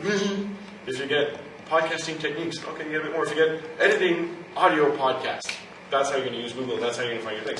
So the strength is on that side of what you ask from the tags. And tags, when you use more than one, you can really narrow it down really quickly. That good tagging for everybody? It's good? We're all fine? Preventing hacks. Don't go on the net. I've been hacked. How do you protect your website? Back up a lot. First of all, it's like as soon as somebody figures out a way to lock something, somebody figures out a way to unlock it, right? So don't start, it might not happen. Assume it's going to happen. And try to make the recovery as painless and as quick as possible. So back up and back up often. That being said, there's a lot you can do to put things on your site. Like for example, if I'm trying to remember which blog it was. So how can you podcast on a different server like this? If your main site is hacked, you have all your media files on a different host. Well, you're going to have all your media files at home anyways, right? So that's not a huge one. The issue was the question was about splitting it up. If your main website gets hacked, they're not going to be able to get to your media files anyways because that's where the links are. WordPress, okay, it wasn't this one, but WordPress will tell you to upgrade. They say like, oh, we found this vulnerability. Upgrade your WordPress. A lot of forum software will be saying. A lot of software you install and say, okay, we found an exposure because somebody got hacked. We fixed it. Here, apply this code, update, or whatever. Just like Microsoft does for Windows, right? They come up with their security updates, and all of a sudden you have to install it if you want to stay secure. And when you were hacked, did you rely on your host to recover a backup, or you? No, I could. Well, I asked them, and they said, no. Well, what happens when you get hacked? What do they do? What happened when we got hacked, and one of the there was two hacks. There was one we were away. There was one I was actually at work, and one of my sites got hacked. I had put up what was it? The Campfire show. It was the poll, and on Bob and AJ. It wasn't like a poll plugin, but it was like something where you ask, do you think it's going to rain today or whatever, and people click and whatever. And it turns out that piece of code had a vulnerability in it that people with evil plans could hammer that code, and all of a sudden they had access to change stuff in the files. And so he knew WordPress, he knew the names, standard names of the files behind the scenes, and he went and changed some things. Now, he didn't get any of my passwords or anything like that, but he took my site offline. So if you went to my website, instead of seeing the Bob and AJ show, you saw this actually pornographic picture with some really bad text and, you know, like that geek spelling saying, you know, F you. It's like, oh. So reinstall. Well, first thing I did is, I was at work, and I go, Bob, have you seen what's on that site? It's like, your site. I look, oh. First thing I did is I went and I just deleted that picture so that people came up, they just got a blank page. Yeah. And then I continued, and then at lunch, I went in and I put a little web page that said, experiencing technical difficulties. Okay, so now the damage is limited. People are coming to the site, they don't get anything, but at least I'm not showing them breasts. So at night, I reinstalled everything. And from my backup, I restored everything. And you know, by 9 o'clock that night, you couldn't tell anything had happened. And then I applied the update, which fixed that problem. So, yeah. Is it possible to back up like not just the content, but the whole format of your blog? Yeah. Oh, okay. Yeah. If, for example, this one here, the WordPress database plugin, which I don't have on that one.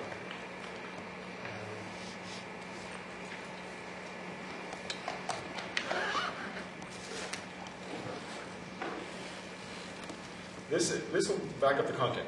Okay, this plugin will back up the content of your posts and your tagging and your categories and your all that stuff. So the WordPress database backup will back up the backend. Then you have the software that's actually WordPress itself. Now, if you haven't made any changes, really, to it, and you're running a pretty clean install, you can just re-download WordPress and put it back. Oh yeah, absolutely. It's just like if you had like text. Okay, this was like July 1st thing. You don't want to actually repost each individual one. Right.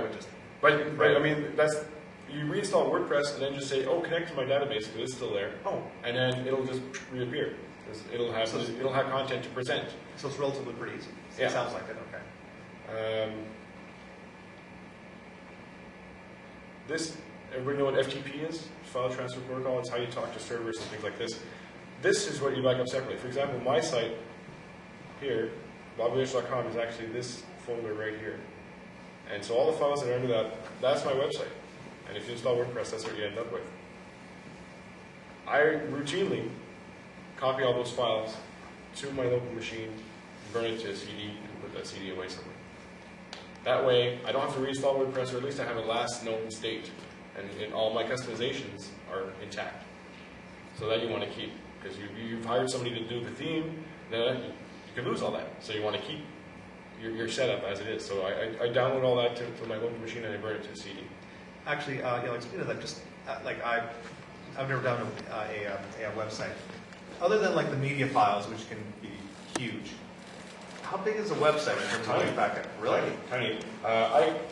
So like just a CD burn, not even DVD burners necessary. It sounds like. Even with the databases that have all the content, because that's the biggest part, right? Like media files is big, then the database with all the content, and then you have the actual files, which is the website.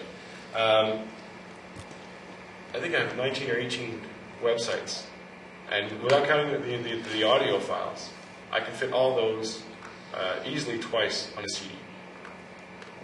Yeah, like WordPress. Let's see how big WordPress if I have it here. So you could almost go to like a bargain bin or something, find some 128 like megabyte USB drive, or a bunch of them, and actually just use those on like a rotating basis, maybe. Yeah, I just burn CDs. I just burn CDs, okay. And that way I have like August, September, whatever. Yeah, okay. CDs are 10 cents, right? So all of WordPress is a meg. So it's not very big. The biggest stuff is images and media files and things like that. So. Can just blogs get hacked too? Yeah. And then what do you do with that? That was a blog site. Bob Nature Show was a blog engine. It was WordPress, actually, an old version of WordPress, and it got hacked. You're also hosting a porn site. Yeah, it's happening. So this sure seems like just a blog post that get hacked, where it's sort of been taken over, and I can't remember what the message was of the hack. Well, if he can get into the blog post, then he's in. He's in. And the hacks where you see the damage right away are fine. Bad hacks are where he got in and he created himself a user on your system and his own password, and you don't know. And you're just running, and your blog is still running happily, and all of a sudden you get a bill from your hosting company. You have 16,000 files on the server, and you've used this much bandwidth, and then you find out that you're hosting a porn site through a back door on your blog. So you really have to be careful with this stuff. Good thing is that there's a lot of information. WordPress is one of the reasons it's popular is it's a very secure package. It's very hard to hack. And once they do find an exposure, it's fixed within a day. And another thing is be very careful who does work on your site. Don't give away the store. Like, don't give like administrator password to your whole site. And if you have somebody working on your site, just give it a little time limit to the user account that you've created for them. Yeah. And once the contract's done, just change it, delete it, whatever. But don't give away the store, and unless you really know the person. Well, that goes back to recommendations, Yeah. word of mouth. You know, if you're dealing with the guy that Bob dealt with to do his site, if Bob had a good experience with that designer, you should have no problems. That shouldn't really be a big worry. Because a designer will make more money designing than he will hacking, right? Exactly. So, especially a blog site, you know, it's Mark, I think you nailed it. It's really a lot of the times they'll hack just so they can get free web space and put their porn shared or MP3s or illegal stuff or whatever. That's really what most of the hacking is about. Or a lot of it's just to show that they can. So you get these a vulnerability is identified, and then these kiddies want to prove to their friends how powerful they are. They call them script kiddies. That's really, and they'll just, oh, I'm a hacker. I did this to the site. You know, you took a public vulnerability and you acted on it. Yeah, you impress me, please. You know, whatever. But among 12-year-olds, that's very impressive. They took down a site. So that's, you know, it's like graffiti. Can you attach PayPal to WordPress? Yep. Yeah. Actually, you don't even need to do anything special because PayPal has the functionality where you can generate buttons, pay now, whatever, and it gives you code, and you just include that code in your blog post, and you're done. So I do it for Podcasters Across Borders. The registration is all through. I don't know if you'll be able to see it because it's not open right now. The registration, but that's a WordPress site for our conference in Kingston, and okay, it's. What is Podcasters Across Borders? Podcasters Across Borders is a podcasting conference, and kind of like a podcast, but it's all one room, and it's less of an unconference. It's a real conference. The presentations are put together with a purpose. It's targeted more towards people who know what podcasting is. It's not as much of an outreach thing. It's more of a here we all are podcasting. Where do we get to the next level kind of thing. So it's like a tier 2 kind of conference. Go to it. So I just want to see, it's not open, the registration, but I handle the whole event registration for Podcasters Across Borders with a plugin in WordPress. So I just took standard WordPress, I put this thing in, and it does everything, payment tracking and receipts, and lets me know who's registered, who's paid, and all that stuff. Can you have different rotating banner ads on WordPress? Yeah. Okay. Yeah, just need to find somebody who can do it, and there's probably a plugin for it. There's plugins for that. Yeah. Anything, yeah. It's actually gotten to the point with WordPress is if you've just thought about it, you're not the first. It's been around that long, and there's been so many people contributing to it that it's.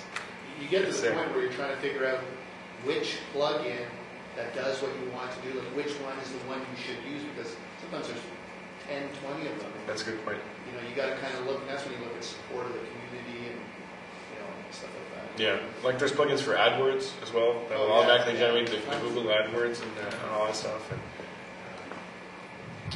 So I see you have there, join our Facebook group. So I'm going to want to put that on my website. How did you get that icon and stuff?